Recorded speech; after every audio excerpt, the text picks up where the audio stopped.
Good evening sir.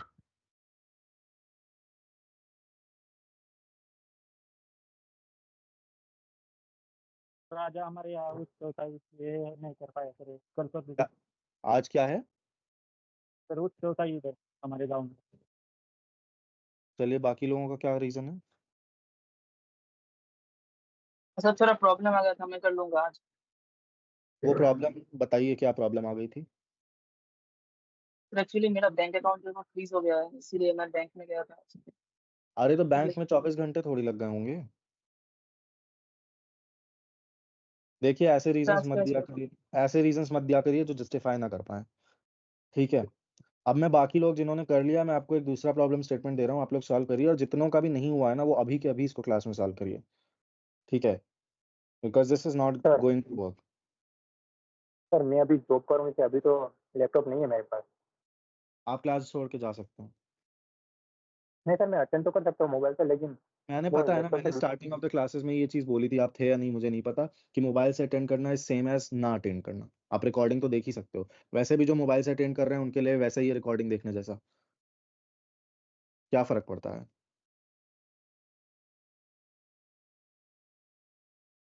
All right folks, those who have done, I am sending you another program, क्योंकि जितने लोगों ने नहीं किया, they have to either complete it within next 20 minutes और they need to leave the class. The judgement is yours.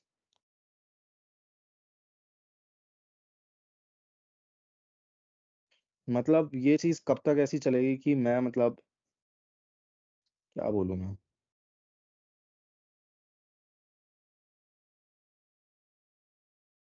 Folks who have done, I'm sending a problem in the chat. ठीक है, just give me a second.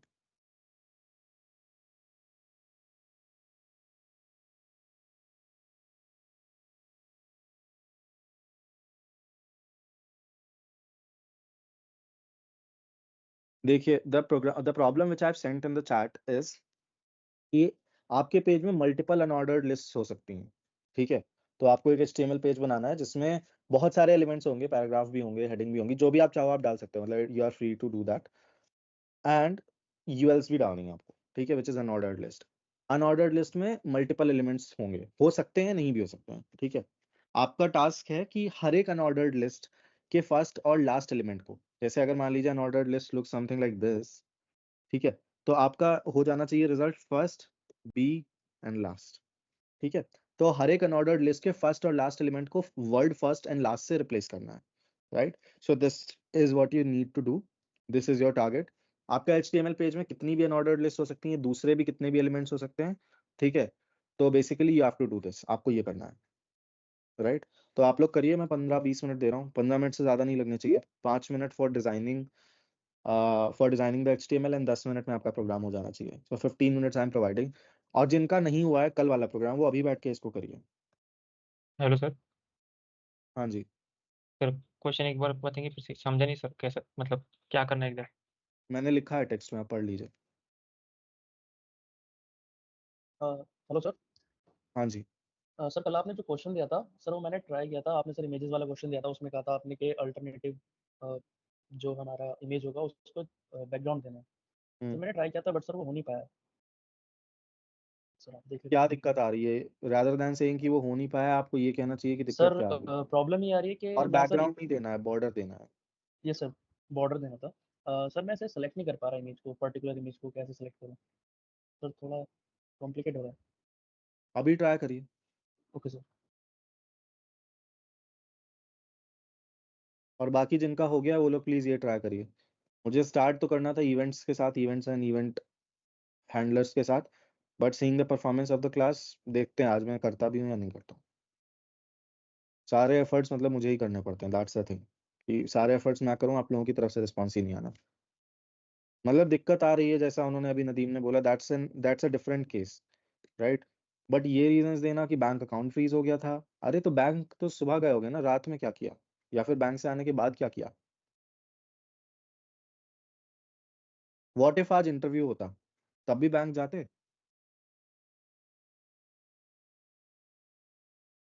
Sorry sir. Don't be sorry for me, don't be sorry to me, because if अगर ये चीज चलती रही ना, you will feel sorry for yourself. And ये सिर्फ आपको नहीं बोल रहा हूँ मैं, I am saying this to everyone जिसने नहीं किया है कि if you are feeling sorry, feel sorry for yourself कि आप अपने लिए टाइम नहीं निकाल पा रहे हैं।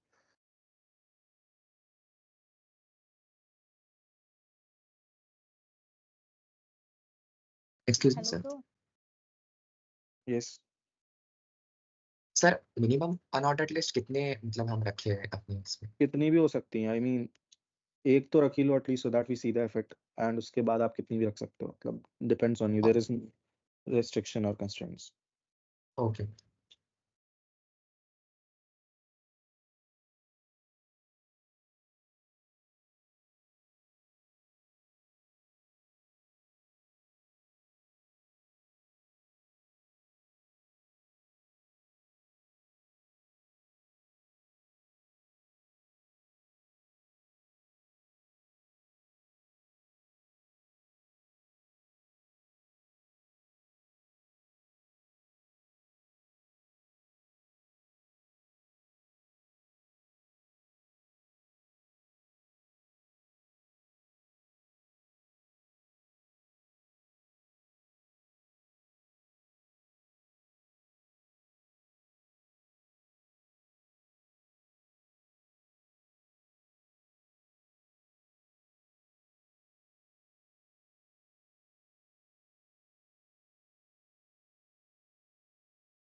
हेलो। हाँ मनाश बोलिए। हाँ सर, आपने कुछ पूछा था क्या, मतलब हैंड्स रेस है? नहीं नहीं, मैंने कुछ नहीं पूछा था, बहुत पहले पूछा था। Okay sir.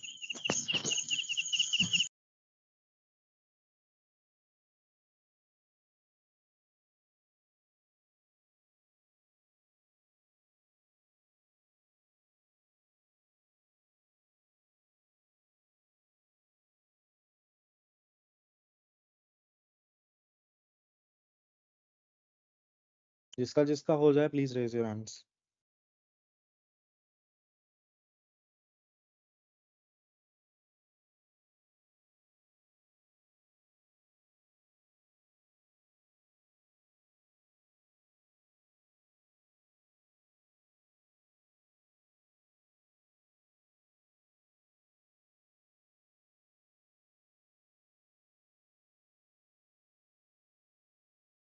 5 people have done nice.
जिनका जिनका हो गया है, गिविंग यू अनदर थिंग, इसको भी कर लीजिए।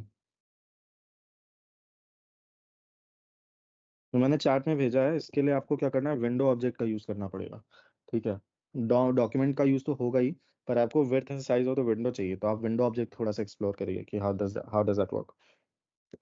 और HTML में प्रोवाइड कर रहा हूँ। एक सेकेंड यार, जहाँ से कॉपी किया वो एज इट इज ही आ गया।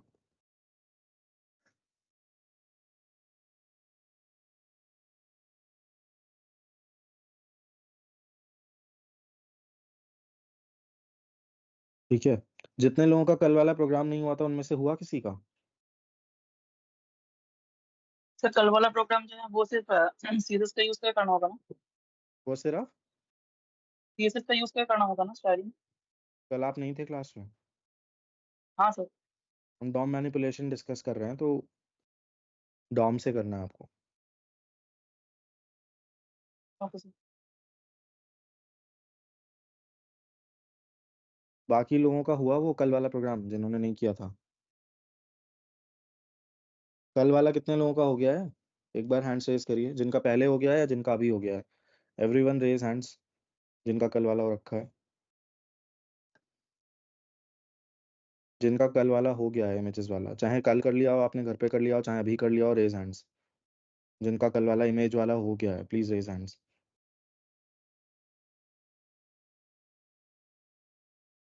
Focus are you not listening? इससे ज्यादा हैंड्स तो पहले रेज थे। जिनका कल इमेज वाला प्रोग्राम हो गया है प्लीज रेज हैंड्स। लोग एक और करके बैठ गए और बाकी लोगों का अभी तक नहीं हुआ कल वाला। उफ, पता नहीं क्या होगा। इतना डिफिकल्ट था क्या वो? उससे कहीं ज्यादा डिफिकल्ट प्रोग्राम कल क्लास में करके दिखा दिया था आपको। वो तो मतलब रिलेटिवली बहुत ही आसान था, उसमें तो एक सिंगल लूप चलना है और कुछ है ही नहीं।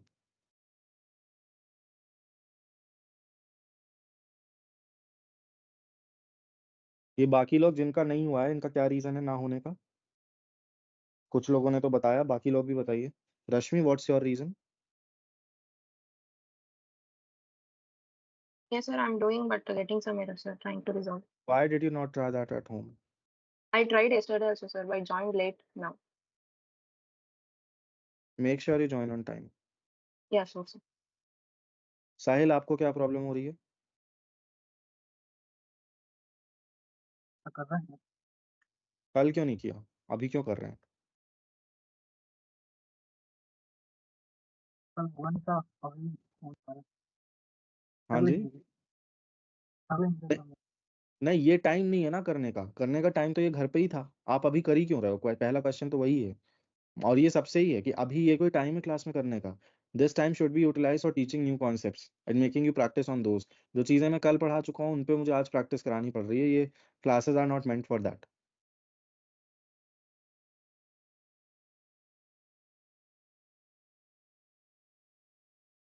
नेक्स्ट टाइम से पता है मैं किसी से नहीं पूछने वाला हूँ, मतलब जो मैं क्लास में पूछता हूँ ना कि हैविंग एनी डाउट्स, वो चीज़ सिर्फ उन्हीं को अलाउड होगी डाउट्स पूछना जो कम से कम घर से कुछ पढ़ के आएंगे या फिर जो टास्क हैं वो करके आएंगे। It doesn't make sense that you people are not giving enough time at home और उसके बाद आप क्लास में डाउट्स पूछते हो। That doesn't make sense.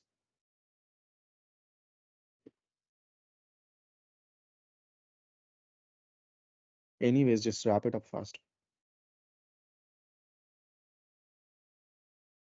जो विंडो वाला दिया था वो किसी का हुआ? Folks please keep your hands down.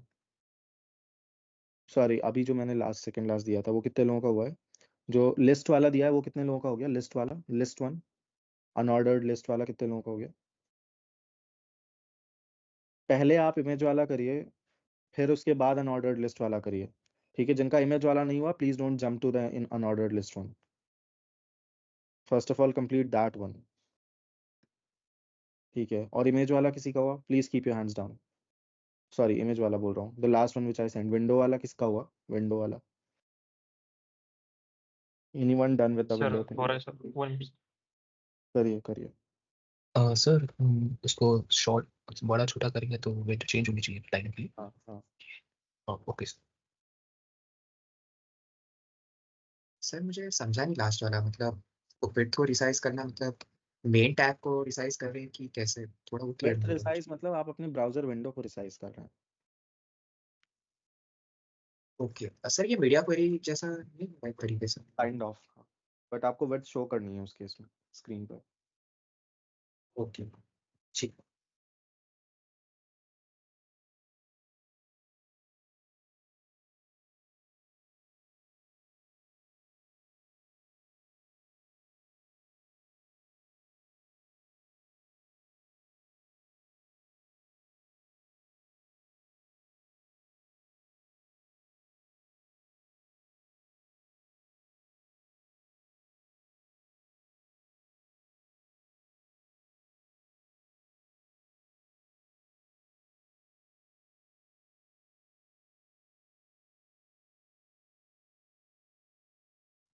Hello sir. हाँ जी. सर मैं आज प्रैक्टिकल नहीं कर सकता, मैं मोबाइल से ज्वाइन हुआ हूँ। क्लास छोड़ नेटवर्क सकते हैं आप. क्लास छोड़ सकते हैं आप. ठीक है सर।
Hello sir. हेलो हाँ जी. सर, ये विंडो वाला प्रॉब्लम थोड़ा बोल देंगे? क्या चीज? ये विंडो वाला प्रॉब्लम। कौन सा प्रॉब्लम? मैं समझ नहीं पा रहा हूँ, क्या कह रहे हो आप? सर, ये विंडो वाला प्रॉब्लम 3 नंबर हाँ वाला, हाँ. विंडो वाला ये प्रॉब्लम थोड़ा क्या हुआ? ये थोड़ा डिफाइन कर दीजिए प्लीज। आपका इमेज वाला हो गया हाँ सर, इमेज वाला तो होगा, और और वो ये लिस्ट अनऑर्डर्ड लिस्ट लिस्ट वाला भी हो वाला गया. भी। हाँ, लिस्ट वाला भी। तो इसमें देखिए कुछ नहीं करना है. अगर आपकी ब्राउजर की विंडो छोटी बड़ी हो रही है तो आपको जो मैंने HTML भेजा है ना उसमें आपको विंडो की हाइट और विंडो की विड्थ जो है वो फिल करनी है. तो जब विंडो रिसाइज होगी तो वो वैल्यूज भी चेंज होनी चाहिए. Okay sir.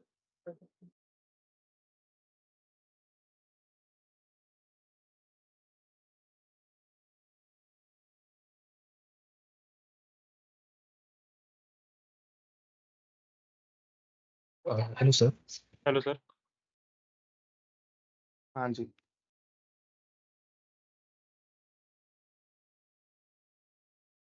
हेलो. हाँ जी. हाँ जी, सुन रहा हूँ, बताइए. हाँ सर, मेरा वो कंप्लीट हो गया है. अभी थोड़ा टाइम है तो एक क्वेश्चन पूछना था, पूछोगे सर? पूछिए पूछिए. सर कैसा है ना, मैं मैप डेटा स्ट्रक्चर जो है ना जावास्क्रिप्ट का सर, मैं उसका ज़्यादातर यूज़ कर रहा हूँ. फैजान आपका हाँ। आपकी आवाज क्लियर नहीं आ रही मुझे। सर मैं ये कह रहा था कि जैसे कि अपने पास अरेज है चीज़ों को हैंडल करने के लिए प्रोजेक्ट्स के अंदर। मैंने सर ज़्यादातर है ना मैप डेटा स्ट्रक्चर्स को प्रायोरिटी दे रहा है क्योंकि उसके जो कांस्टेंट टाइम अप है मतलब based on their good side मैं हाइब्रिड चीज़ें यूज़ कर रहा हूँ मीन्स दोनों का कॉम्बिनेशन करके जैसे कि map along with arrays. So sir मैं फॉर एग्जांपल जैसे टू डू एप्लीकेशन बनाना हो या फिर कोई ई कॉमर्स की वेबसाइट बनाना हो जिसमें प्रोडक्ट्स की लिस्टिंग हो रही है जहाँ पे डेटा को हैंडल करना है सर। तो वहाँ पे मैं फॉर एग्जांपल ऐसे अपने पास अरे ऑफ ऑब्जेक्ट है जिसके अंदर थाउजेंड्स ऑफ एलिमेंट्स है। सो मैं based on the category as a key रख रहा हूँ और नेस्टेड मैप्स रख रहा हूँ ताकि वो particular means sir as a उसको चीज़ों को फास्ट लुकअप के लिए इंसर्शन और डिलीशन के लिए मैं मैप का ऐसा यूज़ कर रहा हूँ सर। और जो शॉर्टिंग वॉटिंग जो चीज़ें हैं ना उसके लिए सर मैं इसको उसके लिए है ना सर अरिस का यूज़ कर रहा हूँ। तो सर क्या ये अप्रोच सही है क्या आपके हिसाब से सर? हाँ ठीक है, आप मिक्स कर सकते हो, कोई प्रॉब्लम नहीं, हाँ। कोई भी प्रॉब्लम नहीं है इसमें। और सर उसमें कुछ कुछ जैसे कि सर डेटा स्ट्रक्चर जैसे कि बाइनरी सर्च है और अपना स्टैक्स है। स्टैक्स का यूज़ करके सर अंडू और रेडू एप्ली जो रहते हैं ना सर उसको इम्प्लीमेंट कर रहा हूँ। तो सर मैं इतनी सारी चीज़ें स्नेहा जो एक मिनट शांत। म्यूट कर दिया आपने। हाँ सर। हाँ तो सर बाइनरी सर्च है और जैसे कि स्टैक्स है उसका मैं इम्प्लीमेंट कर रहा था ई कॉमर्स के अंदर मतलब HTML CSS जावास्क्रिप्ट में ही बना रहा था सर।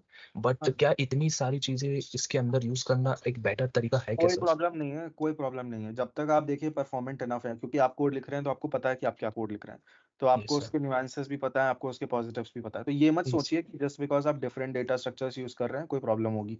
ऐसा कुछ भी नहीं है, कोई दिक्कत नहीं है। ओके सर बस इतना ही कुछ। Okay sir. ऑलराइट, कितने लोगों का हो गया विंडो वाला? Please raise your hands.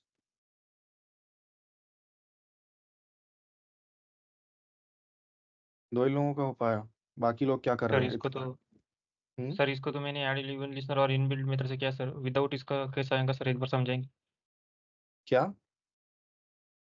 Inbuilt method से किया सर इसको, इनबिल्ट फंक्शन से, पर इसको विदाउट इसके कैसे करेंगे सर?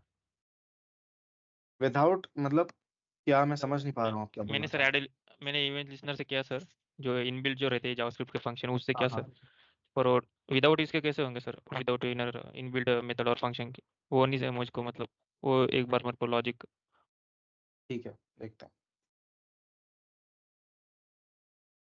फैजान, आपको भी इवेंट हैंडलर्स यूज करना पड़े। हाँ सर क्योंकि उसके अलावा ट्रिगर करना मुश्किल है सर उसको hmm. Event trigger. Yes sir. On वो रिसाइज, ठीक है, इसी वजह से शायद बाकी लोगों को भी दिक्कत आ रही है। कोई नहीं, वो इवेंट हैंडलर में ट्रिगर ही लगेगा, और कोई तरीका मुझे भी नहीं समझ में आ रहा इसका। ठीक है, कोई नहीं, चलिए लास्ट वाला अगर आप लोगों से नहीं भी हो रहा तो कोई नहीं। अच्छा, अब बताइए कि इमेजेस वाला कितने लोगों का हो गया? That's more important. इमेज वाला जो कल दिया था last time, I am asking.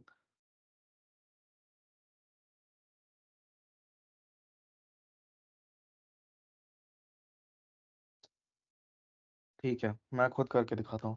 ठीक है, and that's the only one जो मैं अभी दिखा रहा हूँ, इसके बाद क्योंकि मुझे इवेंट्स वाले भी कराने हैं आपको। Just give me a second.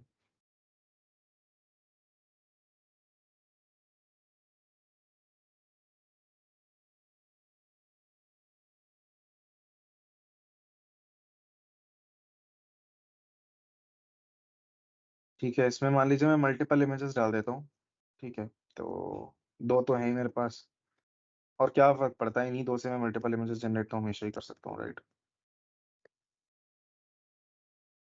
या 5 इमेज टैग्स ओवर हियर।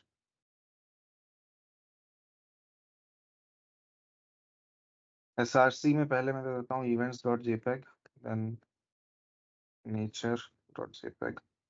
चलिए हटाते हैं, नहीं कॉपी कर देता हूँ। ठीक है, ये दे दिया मान लीजिए मैंने। टास्क क्या कह रहा है कि आपकी जो इवन पोजीशन पे आ रही हैं उनको आपको अलग करना है, बॉर्डर देना है, ऑड वाली आ रही है उनको अलग करना है। तो एक हेडिंग भी ले लेते हैं चलिए इसमें, ताकि आपको।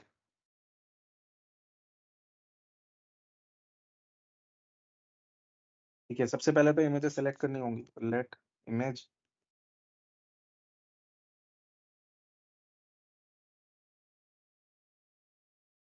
क्वेरी सिलेक्टर ऑल कर लीजिए, या ये भी कर सकते हैं get element by tag name, जो भी आपको सही लगे वो आप कर सकते हो। ठीक है, या फिर क्वेरी सिलेक्टर और ले लो, कोई दिक्कत नहीं है। अगला क्या करना है हमें? एक लूप रन करना है for let i equal to 0, i is less than image dot length, because वो क्या होगा, वो एक इमेज लिस्ट है बेसिकली, राइट? उसको इमेज लिस्ट बोल देते हैं, बेटर रहेगा। image list dot length and I plus plus।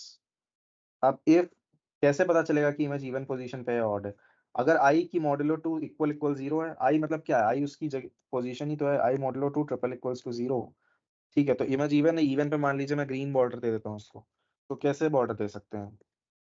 Image list i dot style dot border is equals to solid green, let's say 5 pixels. ठीक है, एल्स मान लीजिए रेड बॉर्डर दे देते हैं, येलो दे दो, जो भी देना हो दे सकते हो आप लोग। ठीक है, ब्लू दे देते हैं। ठीक है, लेट्स सी, देखो हो गया, दैट्स इट, खत्म, इतना ही तो था। एंड अच्छा, इसमें कुछ गलती करी क्या मैंने? सॉलिड ब्लू, अच्छा एल्स के अंदर मैंने इफ में पेस्ट रखा है, एक मिनट सॉरी, एल्स के अंदर इफ थोड़ी पेस्ट करना है ना? तो देखिए इनकी ये ग्रीन हो गई, ये जितनी भी थी ये सब ब्लू हो गई। और अच्छी तरीके से देखना है कि इसके आगे ब्रेक लाइन लगा दीजिए और अच्छे से समझ में आने लग जाएगा।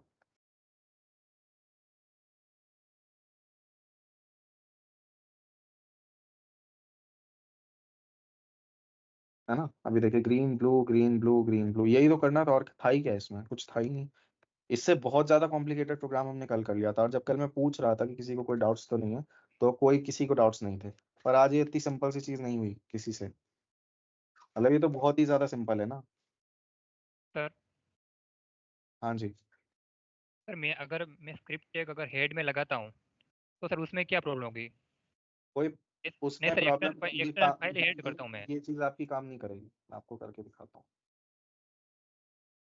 वो स्क्रिप्ट टैग जो आप वहां यूज करते हो उसका पर्पस अलग होता है। देखिए कोई बॉर्डर वगैरह कुछ नहीं आया, क्यों नहीं आया? बिकॉज जब ये रन हुआ ना स्क्रिप्ट टैग, तब तक आपका ये HTML अवेलेबल ही नहीं था। तो जब आपको, ओके हाँ, तो ये HTML टैग बना ही इस स्क्रिप्ट टैग के बाद में है, तो इसलिए वो काम नहीं करेगा। वहां पे जो हम स्क्रिप्ट टैग्स लिखते हैं, वो कोई हमें एक्सटर्नल स्क्रिप्ट या वैसा कुछ इंक्लूड करना होता है जो लेट्स से पेज लोड से पहले ही रिक्वायर्ड है, तो वो वाले स्क्रिप्ट टैग्स वहां पे लिखे जाते हैं।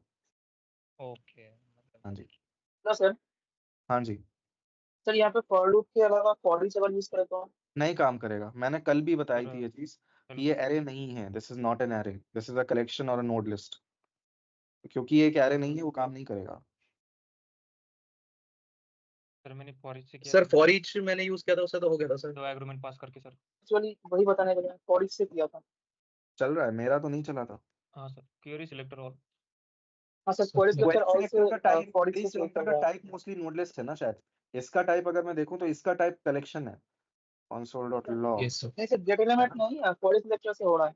फॉर ईच इसी से हो रहा है, gate elements by tag query name से। सिलेक्टर नहीं ऑल नहीं sir. Sir, for each lecture से। हाँ, तो उसका टाइप अलग हो गया ना, उसका टाइप अलग हो गया, देखिए आप लोग आ गया। इसका टाइप क्या है? HTML कलेक्शन है, इस पे फॉर ईच काम नहीं करेगा। अगर आप यही चीज क्वेरी सिलेक्टर ऑल यूज करोगे, ठीक है, तो इसका टाइप नोड लिस्ट है। नोड लिस्ट को वो एरे की तरह ट्रीट कर रहा है, बेसिकली वो एरे ही है शायद। ठीक है, तो वो काम कर रहा है, इस पे और भी फंक्शंस डिफाइंड होंगे। देखिए देखिए इस पे फॉर ईच डिफाइंड है, नोड लिस्ट पे आप देख सकते हो फॉर ईच डिफाइंड है। ठीक है, मैप ऑल्दो इस पे भी डिफाइंड नहीं है, तो अगर आप मैप चलाना चाहो तो मैप इस पे भी काम नहीं करेगा, राइट? तो इस पे ये फॉर ईच आपका चल रहा है। बट अगर अभी मैं आपको यहाँ पे वही चीज दिखाऊं ना, जो मैंने यूज किया टैग नेम, तो आप देखो इस पे डिफाइंड ही नहीं है, इस पे कोई भी फंक्शन डिफाइंड नहीं है। ठीक है, नहीं सॉरी, कुछ तो होगा, मतलब इस पे बस लेंथ डिफाइंड है। ठीक है, सिंपल, इस पे फॉर ईच डिफाइंड ही नहीं है। तो यहाँ पे आप डेफिनेशन चेक कर लिया करो प्रोटोटाइप में, यहाँ फॉर ईच लिखा है या नहीं लिखा है। प्रोटोटाइप क्या होता है उसके बारे में हम बात करेंगे बाद में। तो इतने से प्रोग्राम में मुझे ये समझना है कि प्रॉब्लम कहाँ आ रही थी आप लोगों को, जिनका नहीं हुआ, मतलब इस प्रोग्राम में कुछ भी नहीं था सर मैंने बेसिकली। एक्चुअली में सर पहले मैं यही सोच रहा था कि ऐसे डायरेक्टली इमेजेस कैसे सेलेक्ट करूँ, एक क्यू पूरी की पूरी। तो सर मैंने एक डिव में लिया सभी इमेजेस को, तो सर वो लूप में सही नहीं लगाया था। अब समझ आया कि लिस्ट वो पूरी की पूरी लिस्ट को ही लूप लगा सकते हैं। चलिए ठीक है, कोई बात नहीं। मतलब सर आपने कोशिश की है, मैं आपको नहीं बोल रहा हूँ, पर जिन्होंने कोशिश ही नहीं की, मेरे ये नहीं समझ में आता है कि, खैर छोड़ो एनीवेज। सर एक क्वेश्चन था। हाँ जी, पूछिए। सर ये आपने जो सेकंड में जो इमेज ऑफ आई लिखा, अगर मैं ऑफ आई नहीं लिखता हूँ तो वो जो बाकी क्योंकि उसी को कंसिडर करेगा ना वो तो भी। यहाँ ही ना लिखूं? नहीं नहीं सर, नीचे ऊपर तो आई लिखी आप, जो नीचे हाँ, आएगा वो एल्स में कंडीशन, अगर आई यहाँ नहीं लिखते हम तो वो हाँ, बाकी होगा उसी को कंसिडर करेगा ना। ये करेगा ही नहीं ना। आप स्टाइल एक नोड पे डिफाइन कर सकते हो, ये एक नोड लिस्ट है ना, या ओके एक कलेक्शन है, आप वो एक नोड पे ही डिफाइन कर सकते हो ना, ये कोड ही गलत हो गया, वैसी ओके। चीज। हाँ, चलिए अगले टॉपिक पे पढ़ते हैं, which is event handling in JavaScript. Event handling in JavaScript पे पढ़ते हैं। तो वैसे तो बहुत सारे इवेंट्स होते हैं जावास्क्रिप्ट में, बट अगेन जैसे मैंने पहले भी कहा आपको कि आपको सब कुछ पढ़ने की जरूरत नहीं है, बट मैं बता दूंगा। मैं बहुत ब्रीफली इस चीज को डिस्कस करूंगा, मतलब ब्रीफली एज इन मैं सारे इवेंट्स नहीं डिस्कस करूंगा, बट आप इवेंट हैंडलिंग कैसे करते हो वो डिस्कस करना इज द मेन पर्सपेक्टिव। ठीक है, तो लेट्स से एक बटन लेते हैं। ठीक है, इस बटन में लिखा हुआ है क्लिक हेयर। मैं क्या चाहता हूँ कि जब ये बटन क्लिक हो, ठीक है, जब ये बटन क्लिक हो तो ऊपर एक अलर्ट आ जाए। आपने अलर्ट देखे हैं? अलर्ट्स, यहाँ पे एक अलर्ट आ जाता है, ठीक है, विच इज की द बटन इज क्लिक्ड। तो उसके लिए I will register an event on this. मैं इस पे एक इवेंट रजिस्टर करूंगा, और वो इवेंट क्या होगा? दैट इवेंट विल बी कि that event will be the click event. मतलब कि जब क्लिक हो तो what ever the action user will be performing, उसको आप समझ सकते हो कि that is always associated with an event. कि आपने इस पे होवर किया या आपने इस पे क्लिक किया, या फिर मतलब और भी तरह के इवेंट्स होते हैं, राइट? जो बटन पे तो चलिए मेनली 2-3 तरीके के ये होगा कि क्लिक किया आपने, होवर किया, है ना? तो लेकिन और भी आप जब डिफरेंट एलिमेंट्स देखेंगे, जैसे कि इनपुट टैग है, तो उस पे अलग तरीके के इवेंट्स मिलेंगे आपको, राइट?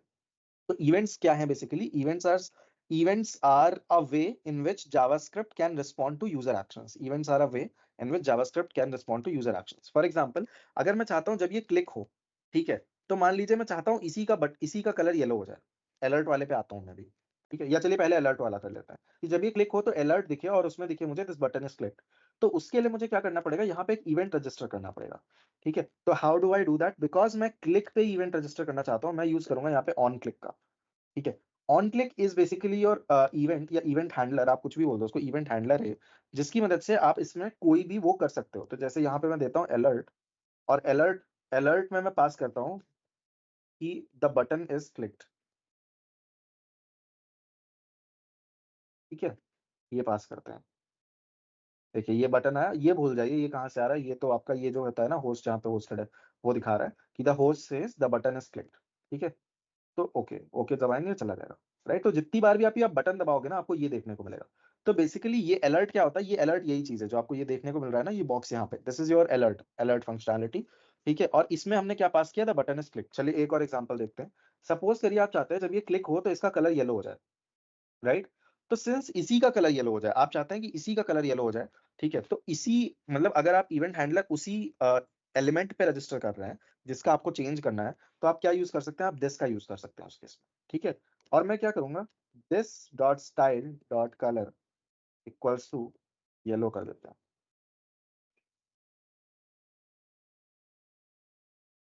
है ना? Let's see if this works. ये मैंने कुछ गलती कर दी है, ठीक है। क्लिक करते हैं, देखिए कलर हो गया येलो। आप इसी तरह से इसका बैकग्राउंड कलर भी येलो कर सकते हो, और ज्यादा बेटर दिखेगा, है ना? राइट? तो ये क्या हो गया? येलो हो गया, कि जैसे ही बटन क्लिक हुआ वो येलो हो गया, राइट? तो ये ऑन क्लिक क्या है? Basically on click is an event which is registered on the button, या फिर on click is a way, I would say on click is a way to register the click event on this button। और ये इसके अंदर जो आप define करते हो, ये आप डिफाइन करते हो कि what do you want to achieve, ठीक है, आप करना क्या चाहते हो। तो this is simple DOM manipulation. बस यहाँ पे दिस लिखा है, और दिस यहाँ किसे रेफर करेगा? इसी बटन को रेफर करेगा, राइट? ठीक है, ये बात सबको समझ में आ गई। अब लेट्स से अगर मुझे इसका टेक्स्ट बदलना होता तो मैं क्या कर सकता था? मान लीजिए क्लिक हेयर के बाद अगर जब वो क्लिक हो जाता, तो मैं कहना चाहता हूँ कि लेट्स से कि this dot inner HTML equals to, मान लीजिए मैं कहना चाहता हूँ कि इसका इनर HTML मुझे करना है कि क्लिक्ड, ठीक है। Let's see if this works, या मैंने कुछ गलती कर दी, है ना? तो क्लिक्ड हो गया, राइट? क्लिक्ड। तो इस तरह से हम ये सब कर सकते हैं। तो दिस इज वन वे कि जिस तरह से आप इवेंट्स पे रिस्पॉन्ड कर सकते हैं, है ना? कि जब क्लिक इवेंट हुआ तो ये क्लिक्ड में बदल गया, या कलर येलो हो गया, या एक अलर्ट दिख गया, whatever you want to do. Let's see the other way, जो मैं प्रेफर करता हूँ। मतलब I don't prefer it in line, मैं इस तरह से थोड़ा कम प्रेफर करता हूँ। I prefer it more this way, ठीक है। रीजन क्या है? दैट लुक्स मोर एलिगेंट, है ना?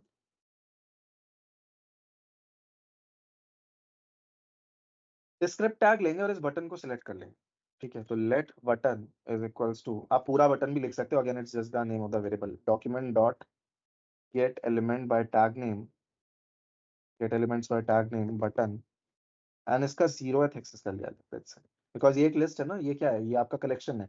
तो उसका 0th एलिमेंट मैंने एक्सेस कर लिया, तो मुझे ये वाला बटन मिल जाएगा, राइट। अब मैं क्या चाहता हूँ, मैं इस पे एक बटन ऐड, मैं इस पे एक handler add, event handler add करना चाहता हूँ, इवेंट ऐड करना चाहता हूँ, या इवेंट रजिस्टर करना चाहता हूँ, कुछ भी बोल लीजिए आप उसको। ठीक है, मैं क्या चाहता हूँ कि जब ये बटन क्लिक हो, ठीक है, तो मैं क्या चाहता हूँ, in that case maybe I want कि लेट्स से क्या कर सकते हैं, यहाँ पे एक पैराग्राफ में मुझे ये शो हो जाए कि ठीक है द बटन इज क्लिक्ड। ठीक है, तो what I will do is कि नाउ जब आप इनलाइन नहीं कर रहे हैं, when you are not doing it inline, how you will do is button dot add event listener. ठीक है, आप ये करेंगे, और इसमें आप जो अपना फर्स्ट आर्गुमेंट देंगे वो देंगे कि कौन सा इवेंट है जो आपको पास कर, किस इवेंट को रजिस्टर करना है। तो मैंने कहा क्लिक इवेंट को रजिस्टर करना है। कौन सा इवेंट क्लिक रजिस्टर करना है? क्लिक इवेंट रजिस्टर करना है।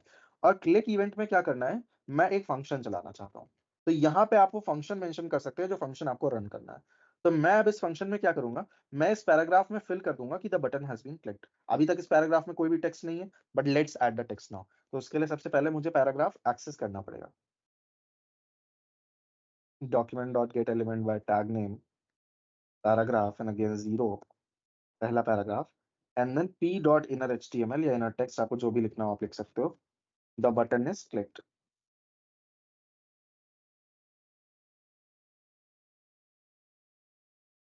हाँ, तो ये कर दिया मैंने। Let's see if this works. ठीक है, अभी ये देखिए, जैसे ही मैंने बटन को क्लिक किया, आ गया लिख के the button is clicked, right, है ना। ये बात समझ में आ रही है। तो दो तरीके हैं, एक तो ये आप इनलाइन कर लें, या फिर ये तरीका है। मैं इस तरीकों को प्रेफर इसलिए करता हूँ क्योंकि मेरा मानना ये है कि सारी जावास्क्रिप्ट एक जगह रहे तो ज्यादा बेटर है, और इस तरह से आप बहुत सी और भी चीजें कर पाते हो। ठीक है, it gives you more flexibility in writing the code. ठीक है, तो मैं पर्सनली यही प्रेफर करता हूँ, ये मतलब तरीका प्रेफर करता हूँ। ठीक है, अब एक और कॉन्सेप्ट इसमें आता है, अभी तक फिलहाल बिफोर मूविंग अहेड किसी को कोई डाउट्स? सर अब हम एरे फंक्शन भी ले सकते हैं सर डायरेक्ट। हाँ जी, हाँ हाँ, आप एरो फंक्शन भी लिख सकते हो, कोई दिक्कत नहीं। हाँ सॉरी सर एरो। हाँ हाँ, चलो एक ही करके ट्राई कर लेते हैं। एक सेकंड, हाँ एरो फंक्शन भी काम कर रहा है, कोई दिक्कत नहीं। बल्कि रिएक्ट में मैं एरो ही ज्यादा यूज करूंगा। हाँ जी, कोई कुछ पूछ रहा था। एक मिनट कोड पे जाइए सर। हाँ जी, सपोज हमारे पास दो तीन बटन है। हाँ हम हाँ लोगों ने जो let button document dot get elements by tag name button हाँ और आगे 0 इंडेक्स डाला है ना सर, हाँ हाँ। उसमें सपोज हम लोगों ने एक और इंडेक्स डाला, वो चल जाएगा क्या? नहीं, क्योंकि मतलब देखिए यहाँ पे आपने एक बटन एक्सेस किया, और एक जो इवेंट हाँ हाँ लिसनर होता है ना, वो आप एट अ टाइम एक ही एलिमेंट पे रजिस्टर कर पाते हो। तो अगर आपको दूसरे ओके बटन पे भी करना है, तो आप यहाँ पे लेट बटन 1 करके उसको एक्सेस कर लीजिए, लेट्स से फर्स्ट इंडेक्स, है ना, इस ओके तरह से हो जाएगा। और उसके बाद आपको यही प्रोसेस फिर से करना पड़ेगा, button 1 equal to button 1 dot okay add event listener, ये वाली चीज।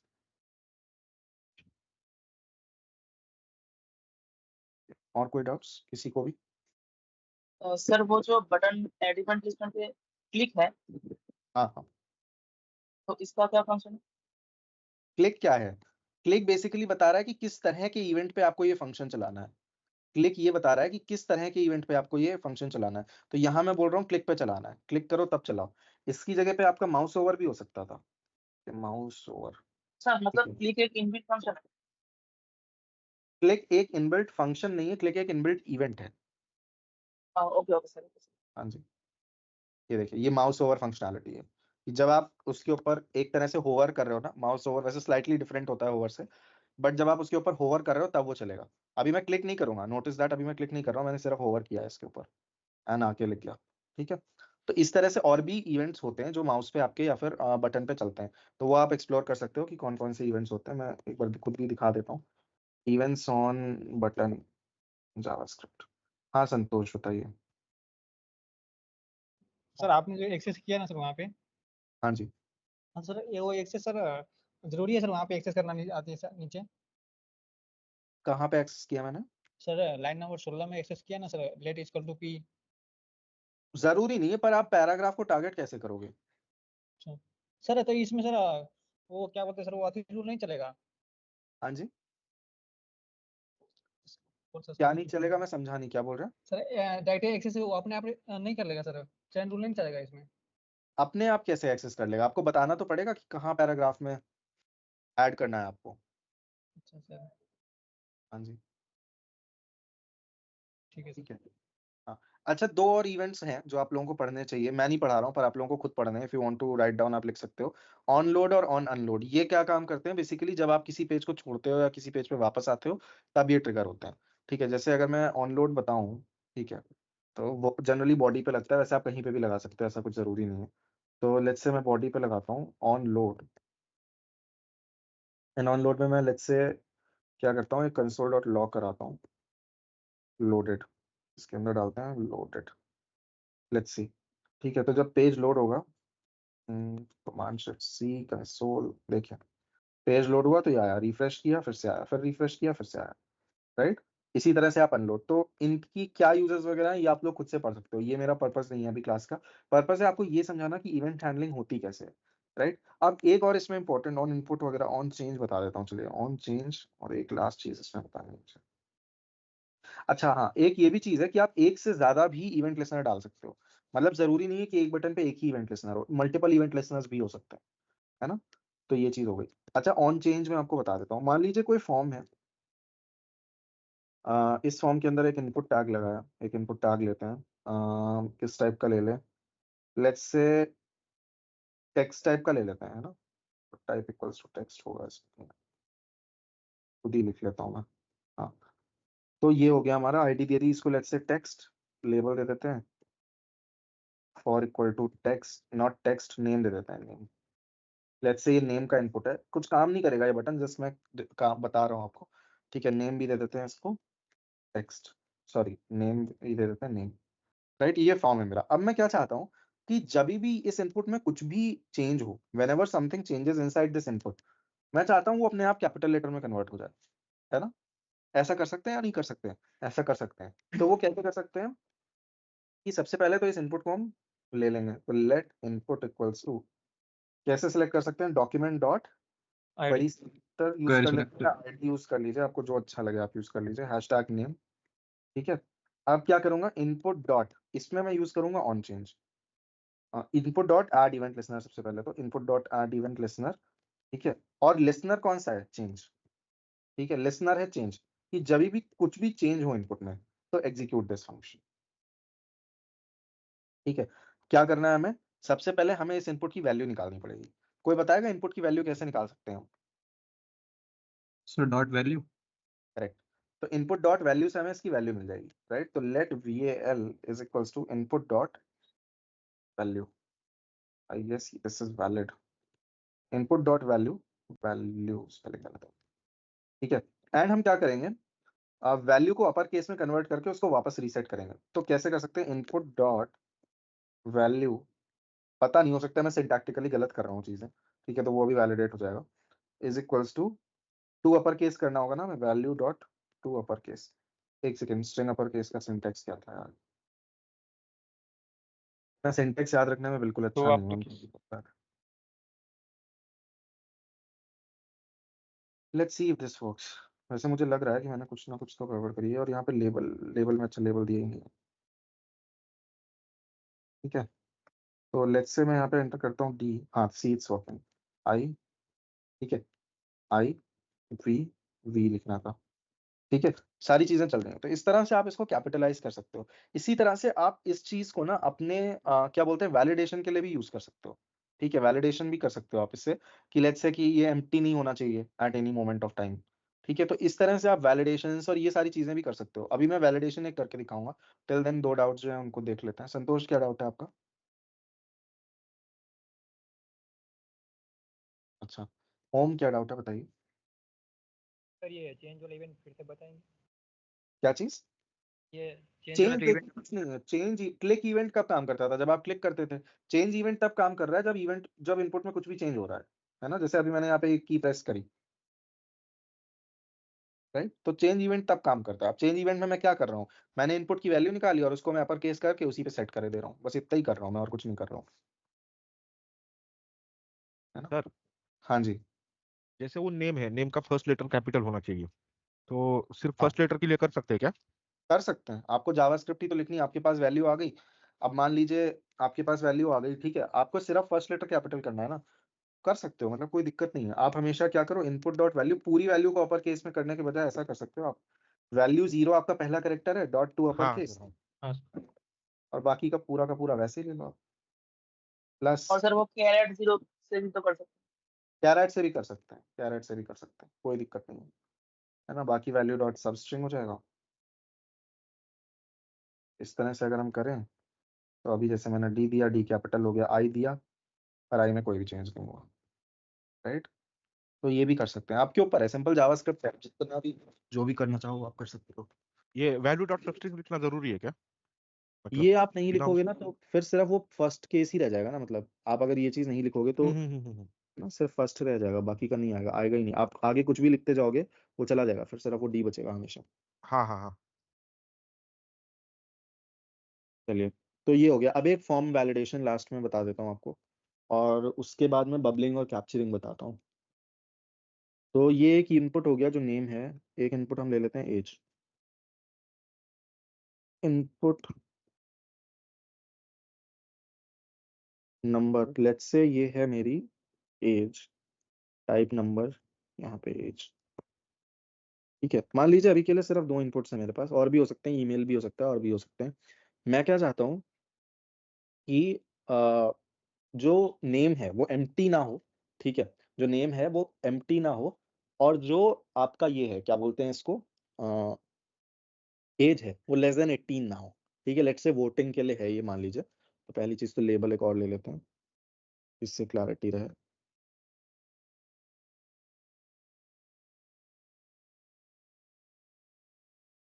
ठीक है, अब मान लीजिए आपको ये फॉर्म वैलिडेट करना है, और ये है कि नेम एम्प्टी नहीं होना चाहिए और एज लेस देन 18 नहीं होनी चाहिए। ठीक है, तो ये हम कैसे कर सकते हैं? तो इसका तरीका ये है आपका कि, just give me a second. हाँ, इसका तरीका ये है आपका कि आपको पूरा का पूरा फॉर्म वैलिडेट करना है, राइट। तो जब भी आपको फॉर्म वैलिडेट करना होता है तो एक तरीका हमने अभी तक पढ़ा कि क्वेरी सिलेक्टर से आप पूरा का पूरा फॉर्म ले सकते हैं, राइट। इसका एक और तरीका होता है कि आप डॉक्यूमेंट डॉट फॉर्म, ऐसा कुछ होता है, डॉक्यूमेंट डॉट फॉर्म्स, और उसमें कौन सा फॉर्म एक्सेस करना है ऐसा कुछ भी हो जाता है। अभी मुझे एग्जैक्टली याद नहीं है इसका फॉर्मेट, ठीक है, बट मैं देख के बता देता हूँ आपको। ठीक है, इससे देखते हैं, एमडीएन में बहुत नीचे जाना पड़ेगा। हाँ, तो जैसे अगर मैं फॉर्म 0 एक्सेस करूँ तो form 0 would be more like कि जो मुझे पहला फॉर्म होगा वो मिल जाएगा। तो इस केस में एक ही फॉर्म है तो वो हमने ले लिया। अब आप इस पे अलग अलग तरह के वैलिडेशंस लगा सकते हैं। ठीक है, कि सबसे पहले अगर मैं आपको प्रिंट करके दिखाऊं कि ये, इसको let's call it form rather than input. ठीक है, कंसोल डॉट लॉग, पहले तो देखते हैं हमें मिला क्या है, राइट। तो पूरा का पूरा फॉर्म मिल गया है मुझे, है ना, फॉर्म लेबल सारी चीजें मिल गई हैं। अब इसमें हमें लेट्स से कोई भी प्रॉपर्टीज की एक्सेस करनी है, तो हम कैसे कर सकते हैं? तो form dot, I guess it works that way यार, और फॉर्म डॉट इनपुट से होता था, या मुझे देखना पड़ेगा, अगर मैं सिंटेक्स पे श्योर नहीं हूँ तो मुझे सिंटेक्स चेक करने पड़ेंगे, बिकॉज दिस इज समथिंग की जो मैं रोज नहीं करता हूँ, तो प्लीज पार्डन फॉर दैट। ठीक है, तो एक बार मैं देखूँ कि फॉर्म डॉट एलिमेंट्स से मिल जाएगा क्या। फॉर्म डॉट एलिमेंट्स, एक बार ये करके देखते हैं इसमें क्या मिल रहा है। हाँ, यहाँ पे मुझे देखिए कलेक्शन मिल गया कि ये इनपुट है, ये इनपुट है। ठीक है, सही है फिर तो, है ना। तो यहाँ पे चाहे आप 0 और 1 से एक्सेस कर लें, चाहे आप एज और नेम, आप दोनों से एक्सेस कर सकते हैं, ये एक अच्छी चीज़ है इसकी। तो लेट्स से अगर मुझे नेम पे वैलिडेट करना है तो नेम मुझे कैसे मिल जाएगा? एलिमेंट्स डॉट नेम, अगर ये करूंगा तो मुझे मिल जाएगा, है ना। देखते हैं मिल रहा है, हाँ देखिए मिल गया, है ना। अब इस पे मैं वैलिडेशन लगा सकता हूँ। ठीक है, तो what I will do is कि मैं यहाँ पे सर यहाँ नेम, इंडेक्सेस नहीं कर सकते? इंडेक्स से भी कर सकते हो, दोनों वैलिड हैं, दोनों ही आ रहे हैं ना, तो आप दोनों तरीकों से कर सकते हो। तो कॉन्स्ट नेम इनपुट के लिए I will use name INP equal to form dot elements dot name. ठीक है, अब मैं वैलिडेट करना चाहता हूँ कि कहीं ये एम्प्टी तो नहीं है, this is what I want to validate. ठीक है, सिंपल वैलिडेशन है कि एम्प्टी नहीं होना चाहिए। सो इफ, मैं क्या करूंगा, इफ योर फॉर्म, या ये चीज हो गई हमारी, elements name input dot value, name input dot value. ठीक है, अगर ये क्या है, अगर ये है एम्प्टी, है ना, अगर ये है एम्प्टी तो अलर्ट कर दो, अलर्ट कर दो। आप अलर्ट कर सकते हो, या फिर और भी तरीके हैं, let's say console dot log कर दो, या फिर आप एक काम और करो ना, इसके नीचे एक पैराग्राफ ऐड कर देते हैं, सबसे बढ़िया। ठीक है, तो इसके नीचे पैराग्राफ कैसे ऐड करेंगे? वैसे फॉर्म में पैराग्राफ नहीं डालना चाहिए, बट ठीक है, कोई फर्क नहीं पड़ता उतना ज़्यादा। तो हमें क्या करना है, हमें एक चाइल्ड डिपेंड करना है। ठीक है, अब चाहे आप इसके नीचे कर लें, चाहे आप मतलब किसी के भी नीचे कर सकते हो। तो लेट्स से हम इस फॉर्म के बाद डिपेंड करते हैं, ठीक है, that would give a better look. ठीक है, तो एक पैराग्राफ क्रिएट कर देते हैं, डॉक्यूमेंट डॉट क्रिएट चाइल्ड या क्रिएट एलिमेंट पैराग्राफ, एक पैराग्राफ क्रिएट किया हमने, और paragraph dot inner HTML equals to name field can not be empty. ठीक है, सिमिलरली यही सेम काम हम कर लेंगे अपना एज पे भी। तो एज निकाल लेते हैं उसके लिए, const age equals to form dot elements dot age. ठीक है, अब if age dot value, if age dot value, सबसे पहले तो ये नंबर होना चाहिए, ये एम्प्टी नहीं होना चाहिए। हाँ जी, कोई कुछ कह रहा है? No sir. सबसे पहले तो ये एम्प्टी नहीं होनी चाहिए। ठीक है, तो if age dot value is a number, कैसे चेक करेंगे वो हम? Type of age dot value, अगर ये एक नंबर है, ठीक है, नंबर का एन कैपिटल आएगा, चेक कर लेते हैं। ठीक है, अगर ये एक नंबर है, ठीक है, एंड ठीक है age dot value is less than equal to या लेस देन 18, अगर वो 18 से कुछ भी कम है तो हम यहाँ पे क्या डाल देंगे, age should be greater than 18, age should be greater than equal to, greater than और इक्वल टू 18। अब यहाँ पे मेरे दोनों पैराग्राफ्स हो गए। यहाँ पे अगर ये केस होता है तो हम क्या करेंगे, अब फॉर्म तो है ही ना हमारे पास, फॉर्म डॉट अपेंड चाइल्ड, भाई अपेंड भी तो कराना पड़ेगा वरना दिखेगा कैसे। यहाँ पे ये वाला पी, सेम काम नीचे भी हो जाएगा, form dot append child P. सबसे पहले तो आ ही गया, name field can not be empty because initially empty है। ठीक है, अभी बट ये चेंज नहीं होगा बिकॉज ये चीज क्या हो रही है, अगर आप थोड़ा सा ध्यान से देखो तो ये चीज सिर्फ एक बार चलेगी ना, ये बार बार तो चलेगी नहीं। तो ये हमें क्या करना चाहिए, हमें इसे उठा के डाल देना चाहिए अपने ऑन चेंज में, है ना, ऑन चेंज। और या तो ऑन चेंज में आप डालो, ऑन चेंज में ही डाल देते हैं, दैट्स बेटर दैट वे। ठीक है, तो या तो आप इसको ऑन चेंज में डाल दो या फिर बटन के सॉरी फॉर्म के ऑन सबमिट में डाल दो। ठीक है, आप ऑन सबमिट में भी डाल सकते हो, on submit dot add event listener, इसमें सबमिट होता है ना, आई गेस सबमिट होता है, सबमिट इवेंट, बट सबमिट के लिए फिर सबमिट बटन डालना पड़ेगा, है ना। तो ठीक है, मतलब मोरलेस आपको कहानी समझ में आ ही रही होगी, अब मैं क्या ही बोलूँ इस पे, है ना। तो ये इस तरह से आप कर सकते हो। बेसिकली मुझे यही दिखाना था कि आप फॉर्म्स को इस तरह से भी एक्सेस कर सकते हो, मतलब विदाउट यूजिंग एनी टैग, या मतलब यहाँ पे हमने टैग सिलेक्टर का नहीं यूज किया है, ये नहीं किया हमने, right, gate elements by tag name नहीं किया हमने, सिंपली फॉर्म्स की मदद से एक्सेस कर लिया। तो ये भी एक तरीका होता है। ठीक है, चलिए आगे बढ़ते हैं। दिस इज समथिंग जो ऐसा बहुत ज्यादा यूजफुल नहीं है चीज, बट एग्जिस्ट करती है इसलिए मुझे बताना था। अब आती है एक ज्यादा इंपॉर्टेंट चीज, ठीक है, जो बहुत बार आपकी, मतलब आपकी तो नहीं पर जिनको नहीं पता होता उनकी नींदें उड़ा देती है ये चीज। तो that is event bubbling and capturing. ठीक है, तो देखिए, इस डिव के अंदर मैं डालता हूँ एक पैराग्राफ, और इस पैराग्राफ के अंदर मान लीजिए कुछ भी डाल दिया कि I am a paragraph, I am a para, बस इतना डाल दिया मैंने। अब स्क्रिप्ट में आते हैं, सबसे पहले पैराग्राफ सेलेक्ट करते हैं।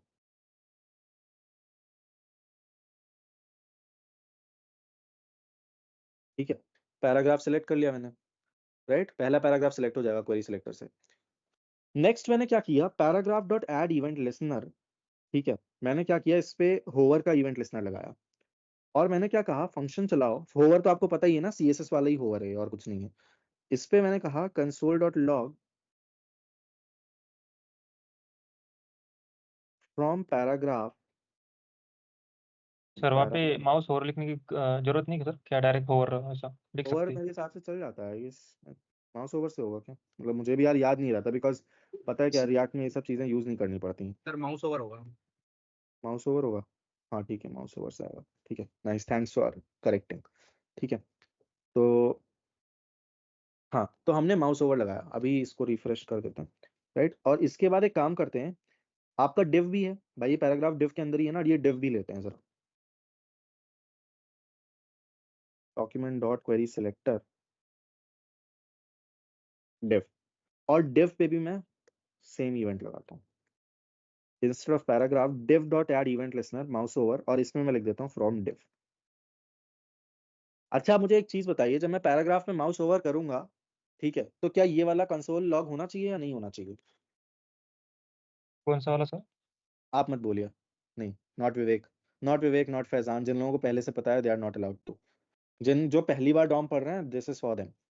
ठीक है, तो जब मैंने यहाँ पे, जब मैं पैराग्राफ पे माउस ओवर करूंगा या होवर करूंगा, ठीक है, तो मुझे ये बताइए क्या ये डिव वाला चलेगा या नहीं चलेगा कोड? चलेगा सर। क्यों चलेगा वैसे? पैराग्राफ ड्यू के अंदर है ना। करेक्ट, ठीक है, तो चलेगा। एक चीज नोटिस करिए, यहाँ पे 2 बार हो गया, एक ही बार करता हूँ, कि पहले लिख के आया फ्रॉम पैराग्राफ और फिर लिख के आया फ्रॉम डिव। पहले क्या लिख के आया? फ्रॉम पैराग्राफ, और फिर लिख के आया फ्रॉम डिव।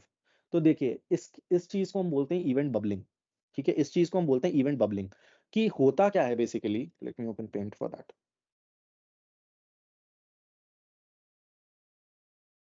ठीक है, ये है आपका पैराग्राफ, मान लीजिए ये पैराग्राफ है और ये इसके बाहर डिव है, पर पैराग्राफ है तो अल्टीमेटली डिव के अंदर ही। तो जो इवेंट पैराग्राफ पे रजिस्टर हुआ है, ठीक है, ठीक है, मतलब जो इवेंट पैराग्राफ पे होगा वो इवेंट होगा तो डिव पे भी। अब अगर मैंने रजिस्टर ना किया होता वो अलग बात होती, कि मैं इस डिव के मतलब माउस ओवर पे कुछ नहीं करना चाहता हूँ। ऐसा नहीं है कि माउस ओवर नहीं हो रहा है, ये ऐसा नहीं कि माउस ओवर इसकी मदद से करा रहे हैं, नहीं, this is just that mouse over तो हो ही रहा है। कि अगर माउस ओवर हो तो करना क्या है, इसलिए हम इनको इवेंट हैंडलर बोलते हैं। इवेंट्स तो तब भी होंगे, पर इवेंट को आपने हैंडल किया या नहीं वो अलग चीज है। ठीक है, तो यहाँ पे मैंने हैंडल किया हुआ है। तो अभी जब आप पैराग्राफ पे होवर कर रहे हो तो आप डिव पे भी होवर कर रहे हो। पर क्या ऐसा नहीं फील हुआ कि क्योंकि पैराग्राफ वाला जो वो है, पैराग्राफ वाला जो लॉग है वो पहले हुआ और डिव वाला बाद में हुआ, तो ऐसा नहीं फील हो रहा यहाँ पे इस केस में कि सबसे पहले इवेंट यहाँ आया और उसके बाद इवेंट बाहर गया, है ना?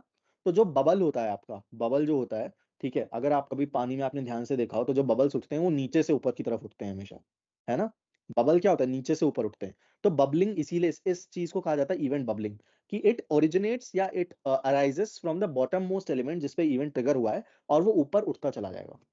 ठीक है, वो ऊपर उठता चला जाएगा। अभी जैसे मान लीजिए मैं इसमें बॉडी पे भी लगा दूं, ठीक है, मान लीजिए मैं बॉडी भी एक्सेस कर लूं, let body equal to body dot query selector body, है ना? अगर मैंने ये बॉडी पे लगा दिया और सिमिलरली मैंने बॉडी पे भी ऐसा कुछ किया, console.log फ्रॉम बॉडी, तो क्या होगा? सबसे पहले पैराग्राफ आएगा, फिर डिव आएगा, फिर बॉडी आएगा। और ये इस वजह से नहीं है कि इसको मैंने सीक्वेंस में लिखा है, मैं इसका सीक्वेंस कुछ भी लिखूं उससे फर्क नहीं पड़ता, राइट? बॉडी चलिए मैंने बीच में लिख दिया। अभी जब मैं आपको होवर करके दिखाऊंगा, can not access body before initialization. Sir document dot body direct लिखिए ना, होता है। अच्छा सॉरी, डॉक्यूमेंट की जगह मैंने बॉडी लिख लिया। ठीक है, तो अभी देखते हैं। अभी जब मैंने किया, देखिए from paragraph then from div and then from body, तो ऐसा फील हो रहा है ना कि इवेंट सबसे अंदर से ओरिजिनेट हुआ और बाहर तक चलता चला जा रहा है, राइट? तो this thing is called as event bubbling. ठीक है, इवेंट बबल हमेशा होगा, ऐसा नहीं कि इवेंट बबल नहीं होगा। पहले भी बॉडी पे आ रहा था, ऐसा नहीं कि पहले बॉडी पे नहीं आ रहा था, पहले भी आ रहा था। इट्स जस्ट दैट उस पर आपने कोई एक्शन नहीं लिया। ठीक है, जैसे यहाँ पे मैंने एक्शन लिया हुआ है कि console.log कर दो फ्रॉम पैराग्राफ या फ्रॉम डिव। ठीक है, अभी मैंने बॉडी पे कोई एक्शन नहीं लिया हुआ है, वो अलग चीज है, पर ऐसा नहीं कि बॉडी पे इवेंट जा नहीं रहा, इवेंट तब भी जाएगा, राइट? तो this is called as event bubbling. ये बात समझ में आई? डाउट्स कोई? हाँ तुषार। सर इवेंट बबलिंग में अभी जैसे आपने बताया कि वो बॉटम मोस्ट एलिमेंट से टॉप मोस्ट एलिमेंट की तरफ जाता है, तो जैसे सर हमने जावास्क्रिप्ट में तो देखा है कि वो मोस्टली सिंगल थ्रेडेड चलता है, वो लाइन बाय लाइन कोड को एग्जीक्यूट करता है लाइन में। तो सर ये बबलिंग एक तरीके से ऐसा असिंक फंक्शन की तरह काम कर रहे हैं क्या, असिंक्रोनस जैसे? आप दो बहुत अलग चीजों को रिलेट कर रहे हो, मतलब मैं इस रिलेशन को भी स्टैब्लिश नहीं कर पा रहा हूँ अपने माइंड में जो आप बोल रहे हो अभी। मतलब सर ये इसको असम से आप कैसे रिलेट कर रहे हो? सर जैसे हम जावास्क्रिप्ट में सिंपल जब कोड को रन करते हैं, अनलेस एंड अनटिल हमने असिंक्रोनस यूज नहीं किया है तो वो तो लाइन बाय लाइन एग्जीक्यूट करता है। करेक्ट। यहाँ पे बबलिंग में सर वो बॉटम से टॉप एलिमेंट की तरफ वो होवर करने पे शो कर रहा था। तो ये जो रिलेशन है ये कैसा असिंक्रोनस जैसा है, या फिर मतलब ऐसा थोड़ा वायोलेशन रूल जैसा नहीं लग रहा है? मतलब मुझे तो ये उससे मेरा रिलेटेड थोड़ा ही नहीं डाउट लगता है। टू बी ऑनेस्ट, बिकॉज ये तो इवेंट से रिलेटेड है ना। जो आप बात कर रहे हो सिंक्रोनस के एसिंक्रोनस, वो जावास्क्रिप्ट के एग्जीक्यूशन की बात कर रहे हो। यहाँ पे तो हम इवेंट की बात कर रहे हैं, which is a totally different concept, मतलब वो उससे रिलेटेड ही नहीं है मोर और लेस। ठीक है, ओके हाँ सर। ठीक है। अब अगर मान लीजिए आप लोग इस बिहेवियर को रिवर्ट करना चाहें, तो how can we revert that behaviour? ये बिहेवियर रिवर्ट भी किया जा सकता है। आपको क्या करना होगा, अभी तक आप ऐड लिसनर में 2 पैरामीटर्स पास करते आ रहे हैं। First is the name of the event and second is the function जो एग्जीक्यूट करना है जब वो इवेंट हो। यहीं पे एक तीसरा पैरामीटर आपको पास करना होता है विच जिसका नाम होता है यूज कैप्चर। ठीक है, यूज कैप्चर जिसको आप ट्रू या फॉल्स कर सकते हो। ठीक है, अगर मैं लेट्स से इसको ट्रू कर दूं यहाँ पे भी और यहाँ पे भी, दोनों जगह ही पे ही करना पड़ेगा टू सी द इफेक्ट। ठीक है, अब देखिएगा क्या होगा। अभी पहले तो रिफ्रेश कर देते हैं। क्या हुआ? ऑर्डर रिवर्ट हो गया। पहले फ्रॉम div प्रिंट हुआ और फिर फ्रॉम पैराग्राफ। तो यूज कैप्चर क्या करता है बेसिकली कि जो आपका ऑर्डर है ना इसको रिवर्ट कर देता है, यानी कि अब इवेंट ऐसा लगेगा कि स्टार्ट हो रहा है from the outer most element and it is going towards the inner most element. तो अगर मैंने अभी यहाँ पे लेट्स से बॉडी भी रजिस्टर कर दिया होता ना, तो पहले फ्रॉम बॉडी होता, फिर फ्रॉम div होता, फ्रॉम पैराग्राफ होता। ठीक है, तो दिस थिंग और दिस प्रोसेस जब एलिमेंट बाहर इवेंट बाहर से अंदर की तरफ आपको फ्लो करता हुआ दिखाई देता है, that is called as event capturing. ठीक है, इसको हम इवेंट कैप्चरिंग बोलते हैं। और जब अंदर से बाहर की तरफ मूवमेंट होता है तो that is called as event bubbling. ठीक है, ये दोनों चीजें समझ में आ गई। तो डिफॉल्ट वैल्यू फॉल्स होती है ना इसकी? डिफॉल्ट वैल्यू फॉल्स होती है ना। तो चलिए, तो ये सारी चीजें समझ में आ गई। इवेंट मैनिपुलेशन इवेंट हैंडलिंग से रिलेटेड इतना ही है। मैं आपको एक बार W3 में बता देता हूँ कि आपको क्या क्या पढ़ना है, बिकॉज कुछ चीजें मैंने छोड़ी हुई हैं। ठीक है, बिकॉज वो उतनी वर्दी नहीं थी कि मैं क्लास में उसमें टाइम दूं, बट आप लोग पढ़ लीजिएगा एक बार उसको। ठीक है,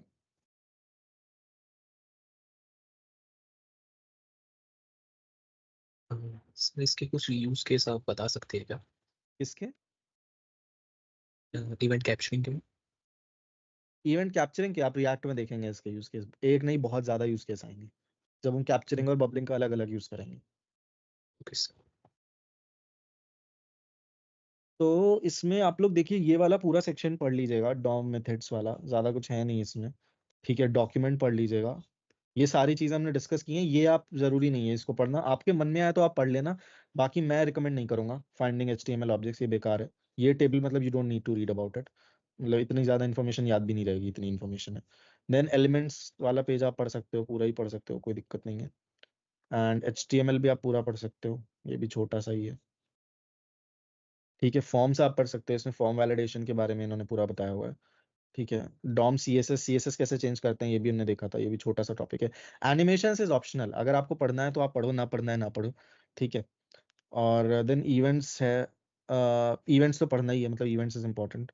और इवेंट लिसनर है, ये भी इंपॉर्टेंट है, इवेंट लिसनर वाला पेज भी पूरा पढ़ना है। ठीक है, और नेविगेशन में नेविगेशन भी उतना जरूरी नहीं है, अगर आपको इंटरेस्ट आए तो आप पढ़ सकते हो, बट उतना जरूरी नहीं है ना, वैसी चीज है। इसमें इन्होंने कवर क्या किया हुआ है, हाँ नेविगेशन भी उतना इंपॉर्टेंट नहीं है। ठीक है, तो बेसिकली यहाँ तक आपको पढ़ना है, इतना ही इंपॉर्टेंट है। कलेक्शन एंड नोट लिस्ट अगर मन में आए तो आप पढ़ सकते हो, बट इट्स ऑप्शनल। ठीक है, उतना ही है। तो इतनी चीजें अगर आपने पढ़ ली ना जितनी मैंने बताई, तो it's sufficient for DOM manipulation. Next week से I will be starting with the topic, next week मैं लाइव प्रोजेक्ट कराऊंगा आपको डॉम मैनिपुलेशन के ऊपर।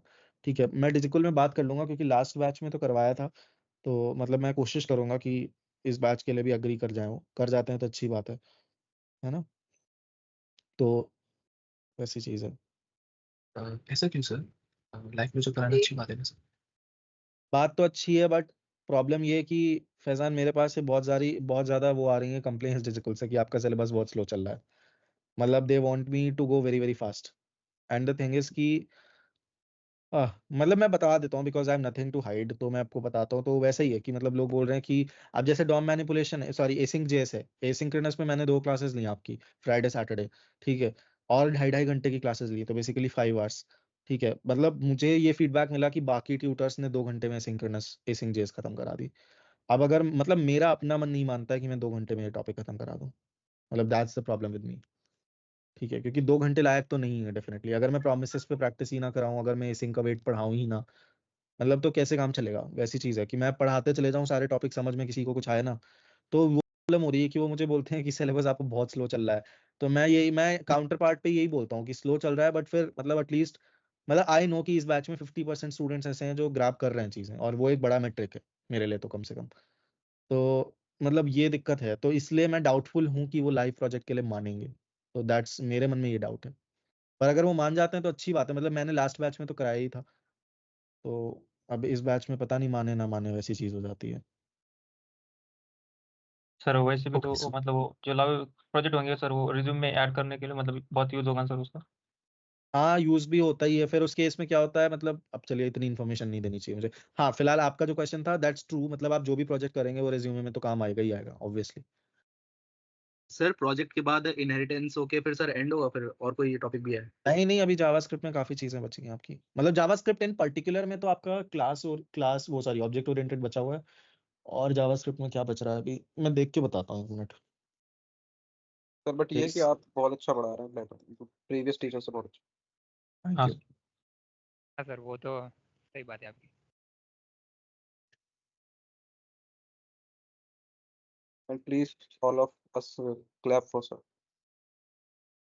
अरे नहीं नहीं, उसकी जरूरत नहीं है, वो तो जॉब है हाँ मेरी। सर। नहीं सर, थैंक यू आपका बराबर चली, मतलब इंडेप में भी पढ़ रहे हैं, आपकी हिसाब से बराबर चली सर, हमारे हिसाब से। Thank you. एक बार मैं चेक कर लेता हूँ जरा कि जो मुझे लिस्ट भेजी थी उसमें क्या टॉपिक्स बचे हैं। सर पिछले बैच में हमने पढ़ा था जावास्क्रिप्ट, सर इतना डिटेल में नहीं पढ़ाया हुआ था सर। आप बहुत डिटेल में पढ़ा रहे हैं सर। आप यस सर सर, समझा भी रहे हैं। बहुत डीप तरीके से समझा रहे सर आप। और मेरे पास फोर्स है। कंप्लेंट्स यही आ रही है कि आप इतने नहीं सर, डिटेल में अगर कोई क्यों पढ़ा ऐसी रहे बात है तो हम डिजिटल में बात कर सकते हैं कि नहीं हाँ नहीं सर, नहीं वो नहीं प्रोजेक्ट नहीं, लेकर उसकी सर बात बात वो बात करेंगे। करने की कोई जरूरत नहीं है, वो मैं अपने लेवल पे हैंडल कर लेता हूँ वो सारी चीजें। मतलब मैं बोल देता हूँ उनको सीधे कि देखो मैं पढ़ाऊंगा तो मैं ऐसे ही पढ़ाऊंगा, मैं नहीं पढ़ाऊंगा तो फिर मैं नहीं पढ़ा पाऊंगा, वैसा है, तो वो मान जाते हैं। सर पिछले बैच में जावास्क्रिप्ट सर हमने पढ़ा था, लेकिन बट इतना समझ में नहीं आया था जितना आप तो डीपली में समझा रहे हैं, उतना समझ में नहीं आया था सर। चलिए अच्छी बात है, मेरे लिए ये एक सक्सेस मैट्रिक है, बहुत अच्छी बात है ये। अभी आपका जावास्क्रिप्ट में जो चीजें बची हैं, डॉम में मुझे एक प्रोजेक्ट कराना है। आई जस्ट होप कि वो मुझे इसके लिए दे दें परमिशन। बाकी ऑब्जेक्ट ओरिएंटेड बचा हुआ है, और मेमोरी मैनेजमेंट तो डॉम इसका जावास्क्रिप्ट का टॉपिक नहीं भी है सच। हाँ, मेनली यही दो चीजें बची हैं। इन दो चीजों के बाद मतलब एक बार आपका डॉम का लाइव प्रोजेक्ट हो जाए, बाकी ऑब्जेक्ट ओरिएंटेड में मुझे एक वीक चाहिए पूरा। मतलब 4 क्लासेस चाहिए कम से कम, ऑब्जेक्ट ओरिएंटेड में भी 3 तो चाहिए ही बेयर मिनिमम, चौथी में एक्सटेंड हो जाएगा, वैसा है। तो 4 क्लासेस उस पे चाहिए, मतलब 3 मान लेते हैं उस पे, 3 3.5। और क्या बताया मैंने, लाइव प्रोजेक्ट, तो लाइव प्रोजेक्ट 2 क्लास में हो जाएगा, 2 से 3 क्लासेस में, 3 मान लेते हैं, 3 क्लासेस तो लग जाएंगी उसमें भी।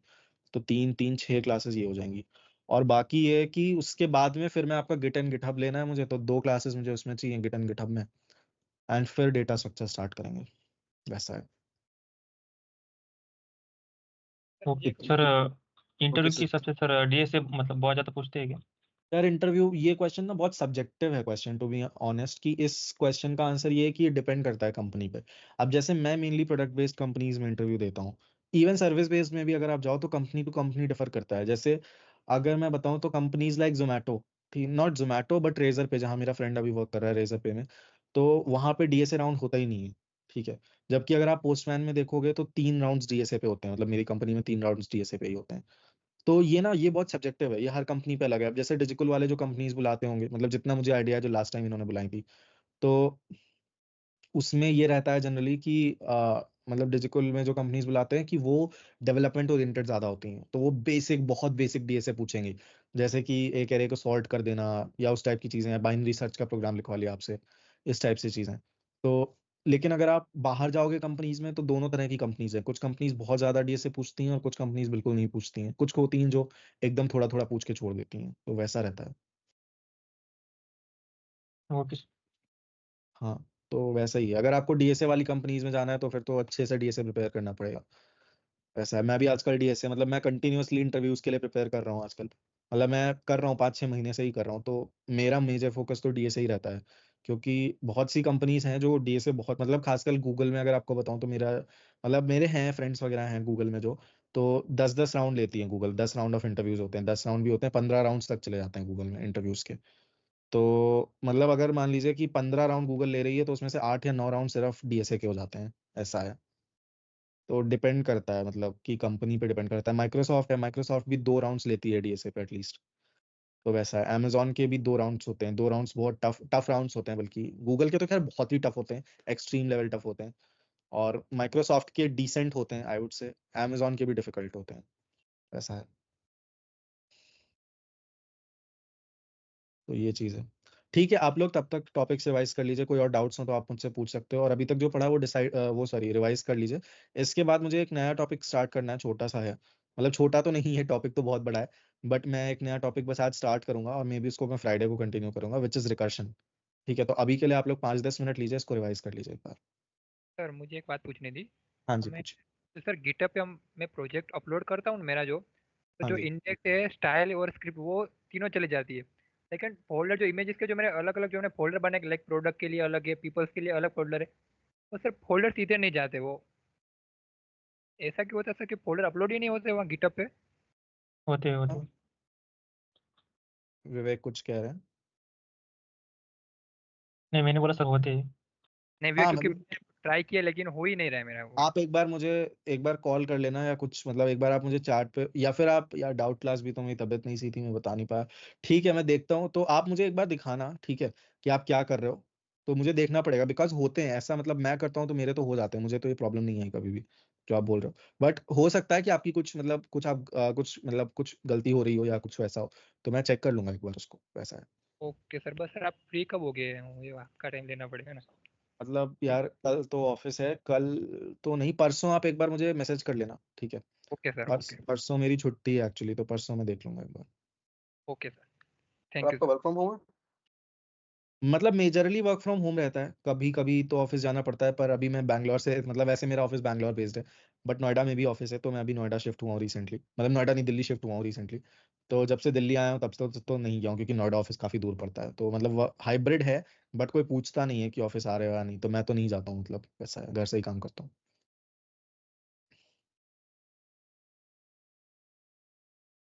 सर लोग, हाँ जी, हाँ जी। सर आपने को डिजिकोल वाले जो बोले कि सिलेबस थोड़ा पीछे, तो सर अगर आप अदर वीकडेज को फ्री होंगे, मतलब सभी स्टूडेंट को पूछ लिया जाए एक बार कि वीकेंड को एक आधी दो क्लास करके कवर होगा अपना सिलेबस, तो ऐसा कुछ मतलब मैं बच्चों का। मैं कर सकता हूँ, अगर बाकी लोगों को दिक्कत नहीं है तो मैं, मतलब जैसे बीच बीच में जो छुट्टियां वगैरह रहती हैं उनमें करवा सकता हूँ, मतलब मेरा भी ऑफिस रहता है, तो ऑफिस टाइम में जैसे आज भी ऑफिस था, लेकिन आज मैंने क्योंकि पहले से शेड्यूल कर दी थी तो मैंने क्लास ली, वरना मैं आज क्लास नहीं करता, और आज मतलब सुबह से ही लगा हुआ हूँ ऑफिस के काम में। बट वैसा है कि अगर बाकी लोग फ्री हैं तो मतलब एक आध दिन में, वीकडे में, मंडे मंडे तो शायद अगले 2-3 मंडे से मैं लूंगा क्लास, ठीक है, विदाउट एनी ब्रेक। क्योंकि मेरी कोशिश है, पहले था कि शायद मे भी जून तक चला जाए, पर मेरी कोशिश है कि अगले 1-2 वीक में जावास्क्रिप्ट खत्म हो जाए, तो ये मैं कोशिश कर रहा हूँ, तो वैसा है। बाकी मैं ये श्योर नहीं हूँ कि डीएसए हो सकता है आपको कोई और पढ़ाए, अभी इसके चांसेस हैं। तो मैं शायद, अगर आपकी जावास्क्रिप्ट जल्दी खत्म हो गई तो मैं सीधे रिएक्ट पे जंप कर जाऊंगा, वैसा है। Okay sir. सर डीएस से भी आप ही पढ़ाना, क्योंकि ट्यूटर चेंज होने से फर्क पड़ता है। हाँ वो मैं जानता हूँ, फर्क पड़ता है, बट वैसी चीज है कि अगर डीएसए, मतलब लास्ट टाइम क्या हुआ था कि डीएसए उन्होंने किसी और को दिया था, और वो सारी क्लासेस वीकडे चली थी, मतलब वीकेंड पे ये क्लासेस चल रही थी आपकी। मैं पढ़ा सकता हूँ डीएसए, मतलब मैं तो खुद 6 महीने से प्रिपरेशन कर रहा हूँ, तो अभी मेरा पूरा रिवाइज्ड है डीएसए इस समय। बट मैं रोज में भी वीकडे क्लासेस ना ले पाऊँ, तो अगर वो बोलते हैं नहीं वीकडेज में ही खत्म करना है डीएसए, ऑल्दो ऐसा लास्ट टाइम हुआ था, जरूरी नहीं है कि इस बार भी ऐसा हो, चांसेस कम ही है बल्कि ऐसा होने के। तो अगर वो वीकडेज में बोलते हैं कि क्लास लेनी है तब शायद कोई और ले, अगर वीकेंड वीकेंड कवर करना है तो मैं कर लूंगा, वैसा है। और राइट, आप लोग रिवाइज कर लीजिए 5 मिनट लेके इसको, और फिर हम रिकर्शन स्टार्ट करते हैं।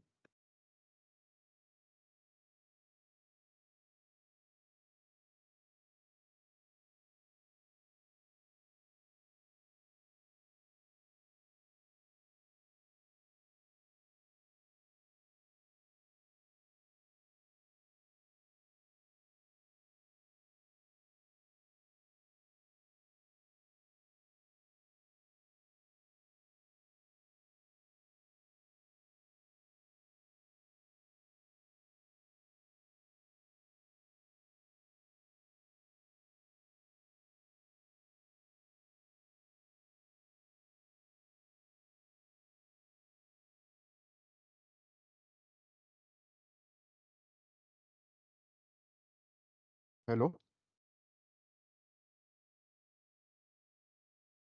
हाँ जी महेश। सर एक्चुअली मेरे घर पे एक शादी है, हाँ तो जी, मैं क्लास लीव कर सकता हूँ क्या? हाँ बाद हाँ में हाँ, रिकॉर्डिंग देख लूंगा। कर सकते हैं, कर सकते हैं।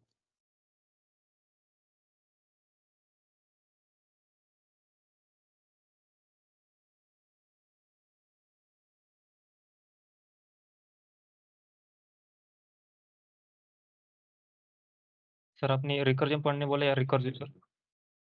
नहीं नहीं, मैंने जो अभी तक पढ़ाया मैंने बस वही पढ़ने को बोला है, रिकर्शन तो अभी मैं पढ़ाऊंगा। अच्छा, ओके। हाँ जी।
ठीक है folks, so let's start.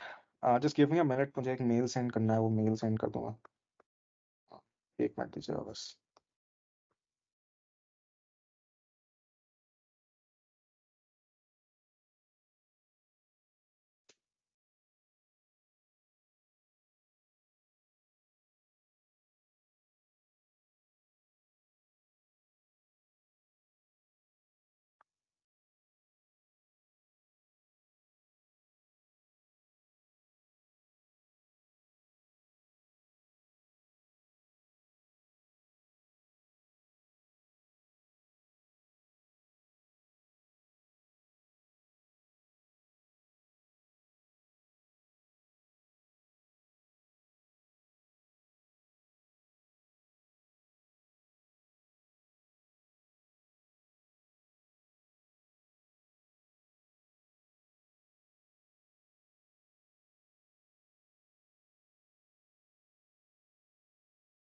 हाँ ओम, कोई डाउट आपको?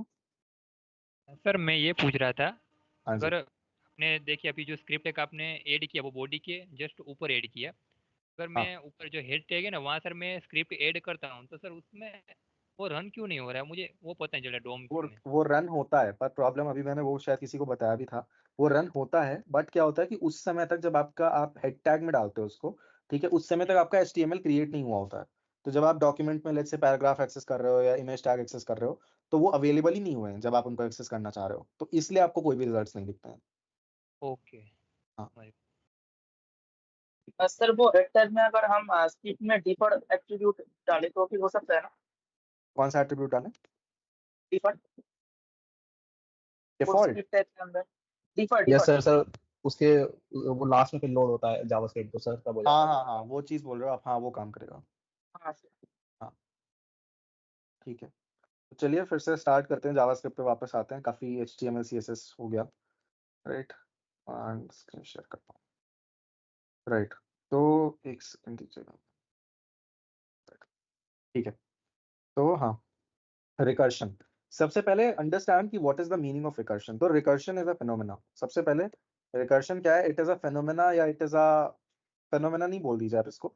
तो रिकर्शन एक फेनोमेना है, ठीक है. उससे अराइज होता है term recursive function.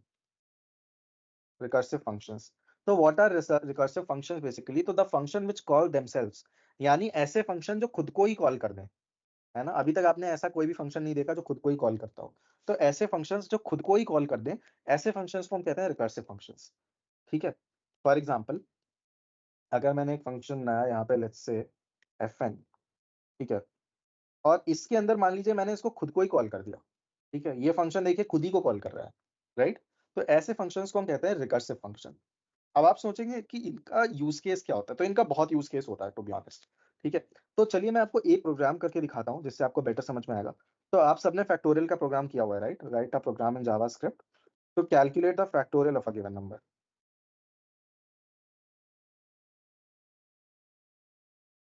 The question is कि how do we calculate the factorial of a given number. ठीक है. क्या करते हैं आप? अगर आपको n का फैक्टोरियल चाहिए तो आप क्या करते हैं? n multiplied by n minus 1 multiplied by n minus 2, है ना, एंड सो ऑन टिल 1. यही करते हैं. ये किसी भी गिवन नंबर का फैक्टोरियल होता है. तो इसके लिए आप क्या कर सकते हैं? एक लूप रन करते हैं for i equal to 1, i is less than equal to n, i plus plus, और क्या करते जाते हैं? Let factorial equal to 1, factorial equal to factorial into i, है ना. अगर मैं लिखूं तो कैसे आ जाएगा? अगर एक फंक्शन बनाना है मुझे जो फैक्टोरियल कैलकुलेट कर रहा है, जिसको मैं बोल देता हूँ फैक्टोरियल या कैलकुलेट फैक्टोरियल, जो भी आपको बोलना हो, ठीक है. तो यहाँ पे क्या आ जाएगा? n. लेट्स से n का फैक्टोरियल कैलकुलेट करना है, और then I will have a variable जो फैक्टोरियल स्टोर कराएगा. देन एक लूप 1 से लेके कहाँ तक? n तक, and then i plus plus, and then f equal to f into i, and then return f, है ना. यही होगा फैक्टोरियल, सिंपल, कुछ और है नहीं इसमें, राइट. यही प्रोग्राम क्या हम रिकर्शन से लिख सकते हैं? रिकर्शन मतलब एक ऐसा फंक्शन जो खुद ही को कॉल करता है, राइट. तो पहले तो मैं प्रोग्राम लिखा रहने देता हूँ, इसको कमेंट आउट कर देता हूँ. ठीक है. अब आप देखिए मैं सेम यही प्रोग्राम लिखूंगा बट यूजिंग रिकर्शन, मतलब ऐसा फंक्शन जो खुद ही को कॉल करेगा. एन. आप लोग अगर थोड़ा सा ध्यान से देखो इस पूरी चीज को, ये क्या है? एन का फैक्टोरियल है. फिर से यहाँ पे लिख लेते हैं नीचे, और फ्रेश लिख लेते हैं. ठीक है. एन का फैक्टोरियल क्या है?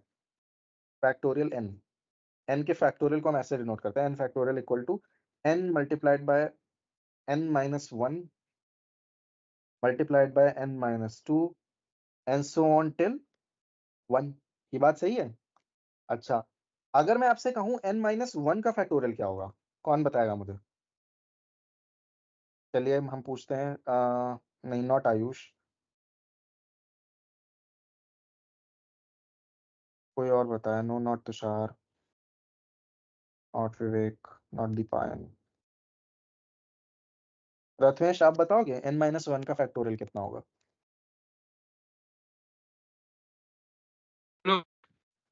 हाँ जी,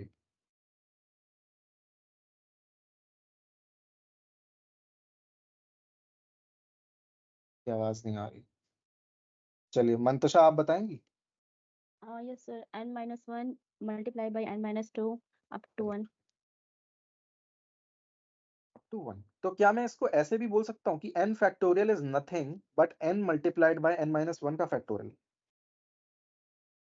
बोल सकता हूँ, क्योंकि तब ये सारी सेम चीज उठ के यहाँ पे आ गई। ये चीज बोली जा सकती है, राइट?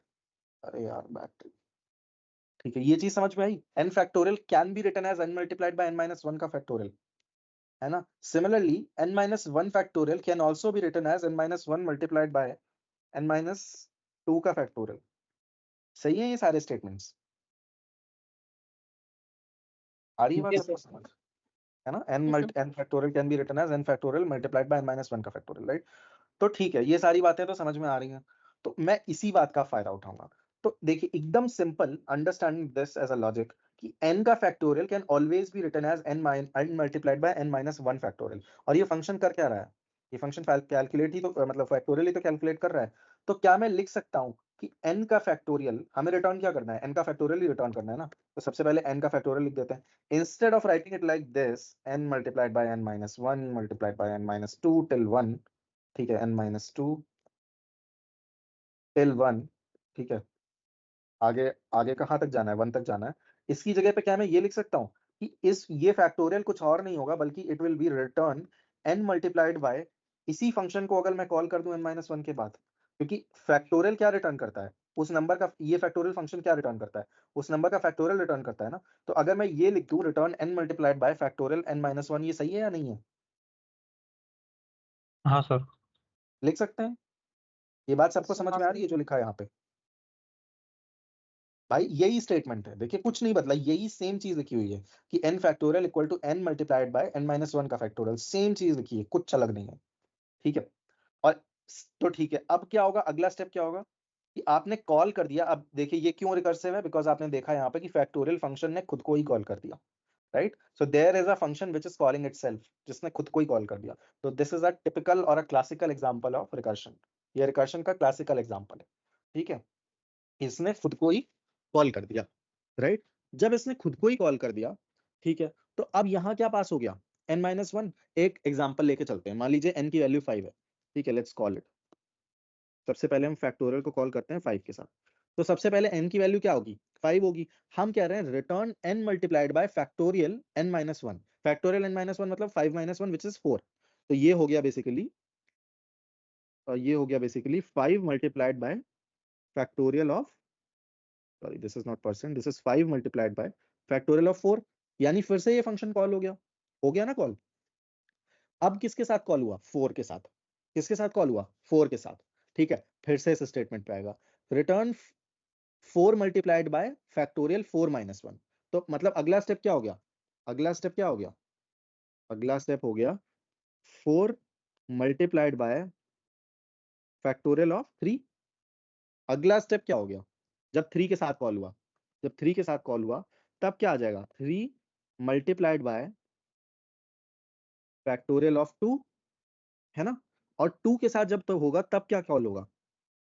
2 के साथ जब कॉल होगा 2 मल्टीप्लाइड बाय फैक्टोरियल ऑफ 1, है ना। और जब 1 के साथ सर कॉल होगा, अगर हाँ हाँ सर अगर 1 के साथ कॉल होगा तो फैक्टोरियल ऑफ 0 आएगा। वही आ रहा है, तो फिर वही आ वहाँ रहा है, पे वही तो आ रहा है। 1 मल्टीप्लाइड बाय फैक्टोरियल ऑफ 0, पर फैक्टोरियल ऑफ 0 करने की हमें जरूरत नहीं है, फैक्टोरियल ऑफ 0 अपने आप में 1 ही होता है, ठीक है। फैक्टोरियल ऑफ 0 की वैल्यू 1 होती है हमेशा, ये याद रखिएगा, ठीक है। तो what is the value of factorial 0? It is 1। ठीक है, तो फैक्टोरियल 0 की सिंस वैल्यू 1 होती है तो 1 इंटू 1 तो 1 ही है ही, तो हमें फैक्टोरियल 1 भी एक्चुअली कैलकुलेट करने की जरूरत नहीं है, बिकॉज फैक्टोरियल 1 की वैल्यू तो फिक्स्ड है ना हमेशा, वो तो 1 ही रहेगी, राइट। तो क्या मैं ये कह सकता हूँ कि जब फैक्टोरियल 1 कॉल हो तो मैं क्या कह सकता हूँ कि यहाँ पे रिटर्न कर दो 1, यानी कैन आई से दिस कि जब n की वैल्यू हो जाए 1 तो रिटर्न 1, कैन आई से दिस, कह सकता हूँ मैं ये? सर 0 नहीं कर Yes, सकते? sir.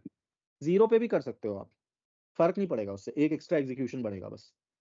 ओके। 1 पे रोक दो, चाहे इसको 0 तक जाने दो, उससे कोई फर्क नहीं पड़ता, ठीक है, राइट।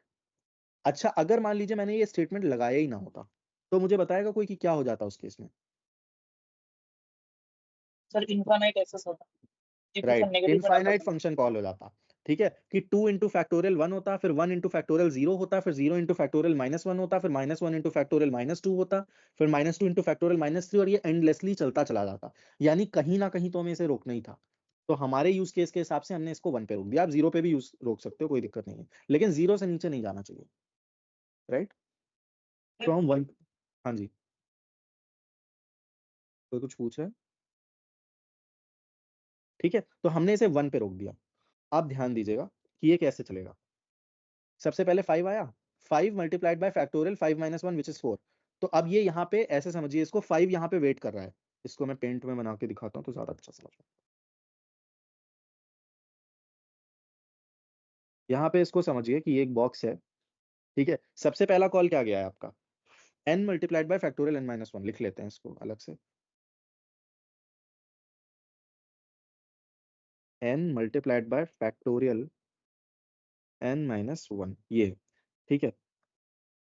अब देखिए ध्यान से, सबसे पहले क्या होगा, आ, सबसे पहले क्या होगा, 5 के साथ कॉल होगा, 5 मल्टीप्लाइड बाय, अरे तुम जाओ भाई, 5 multiplied by factorial of 4 call होगा, ठीक है। अब ये वेट करेगा यहाँ पे जब तक ये कैलकुलेट होके नहीं आ जाएगा, फिर 4 के साथ ये फंक्शन कॉल हुआ, इसको एक बार आसपास ले आते हैं, फिर 4 के साथ ये कॉल हुआ, है ना, 4 के साथ आपका फंक्शन कॉल हुआ, जब 4 के साथ कॉल हुआ तो क्या होगा, 4 मल्टीप्लाइड बाय फैक्टोरियल ऑफ, ये टाइप क्यों नहीं हो रहा, just give me a second, ये पता नहीं इसको क्या हो जाता है, हाँ, so I was telling 4 multiplied bye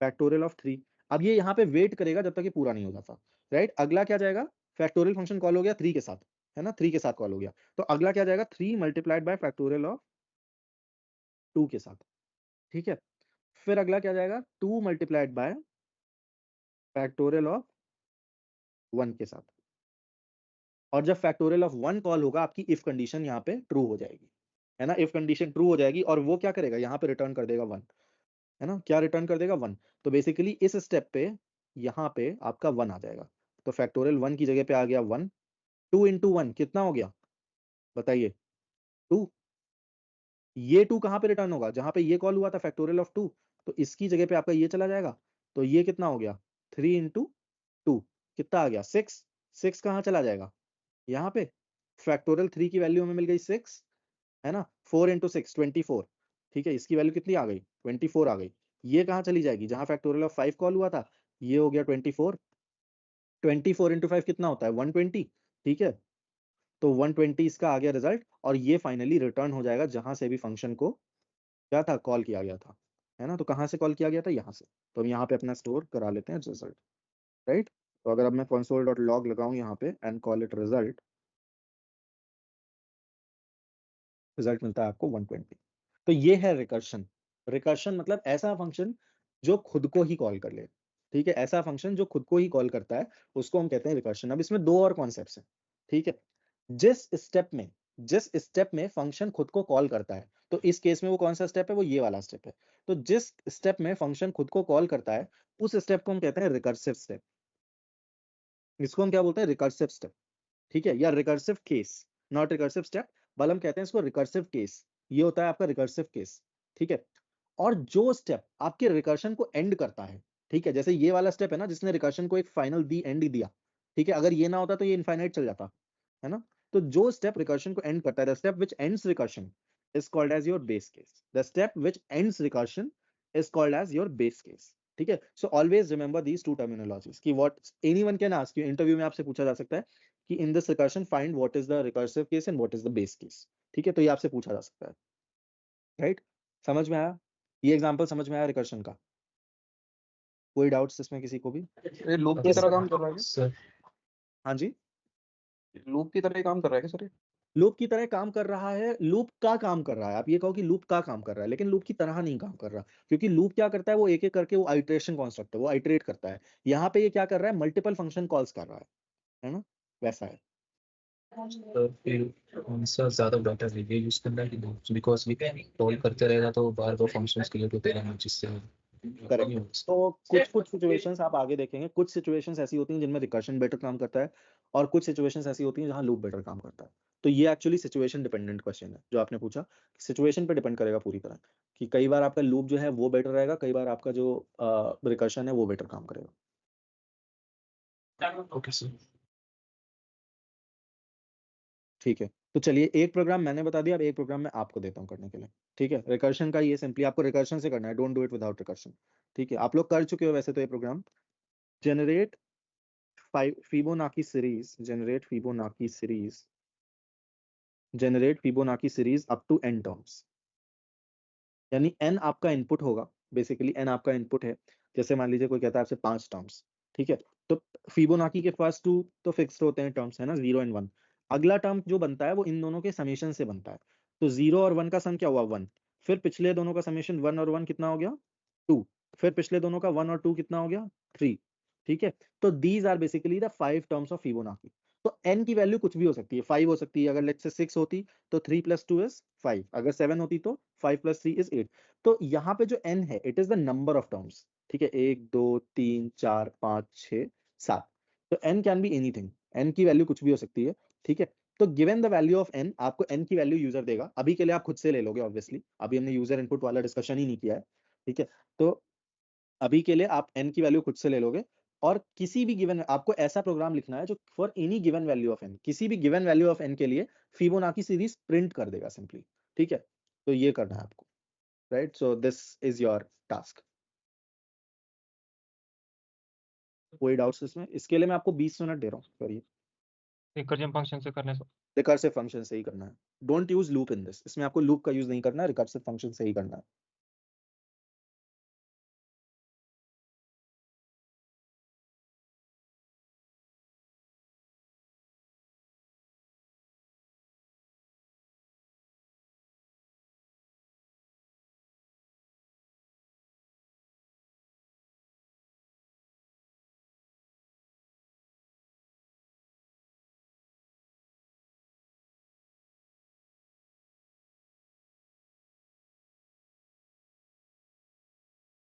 excuse me sir.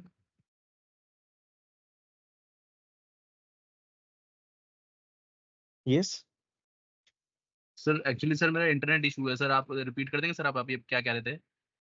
मैंने बस एक टास्क दिया है आपको कि आपको n टर्म्स तक की फिबोनाकी सीरीज जनरेट करनी है using a recursive function. Okay sir.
Sir up two year terms कौन सा भी नंबर लिया तो चलेगा? क्या आपने जो दिया था वो सीरीज वैसा करना?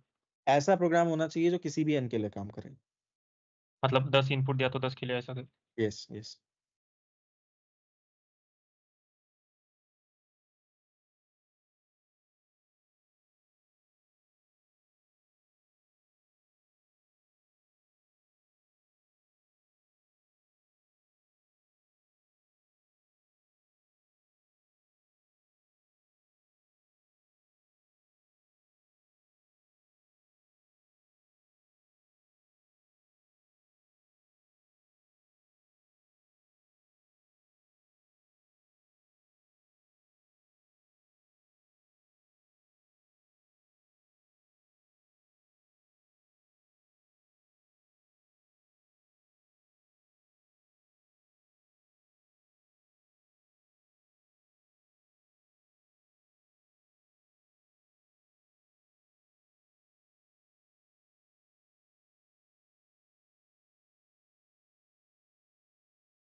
के लिए इससे मतलब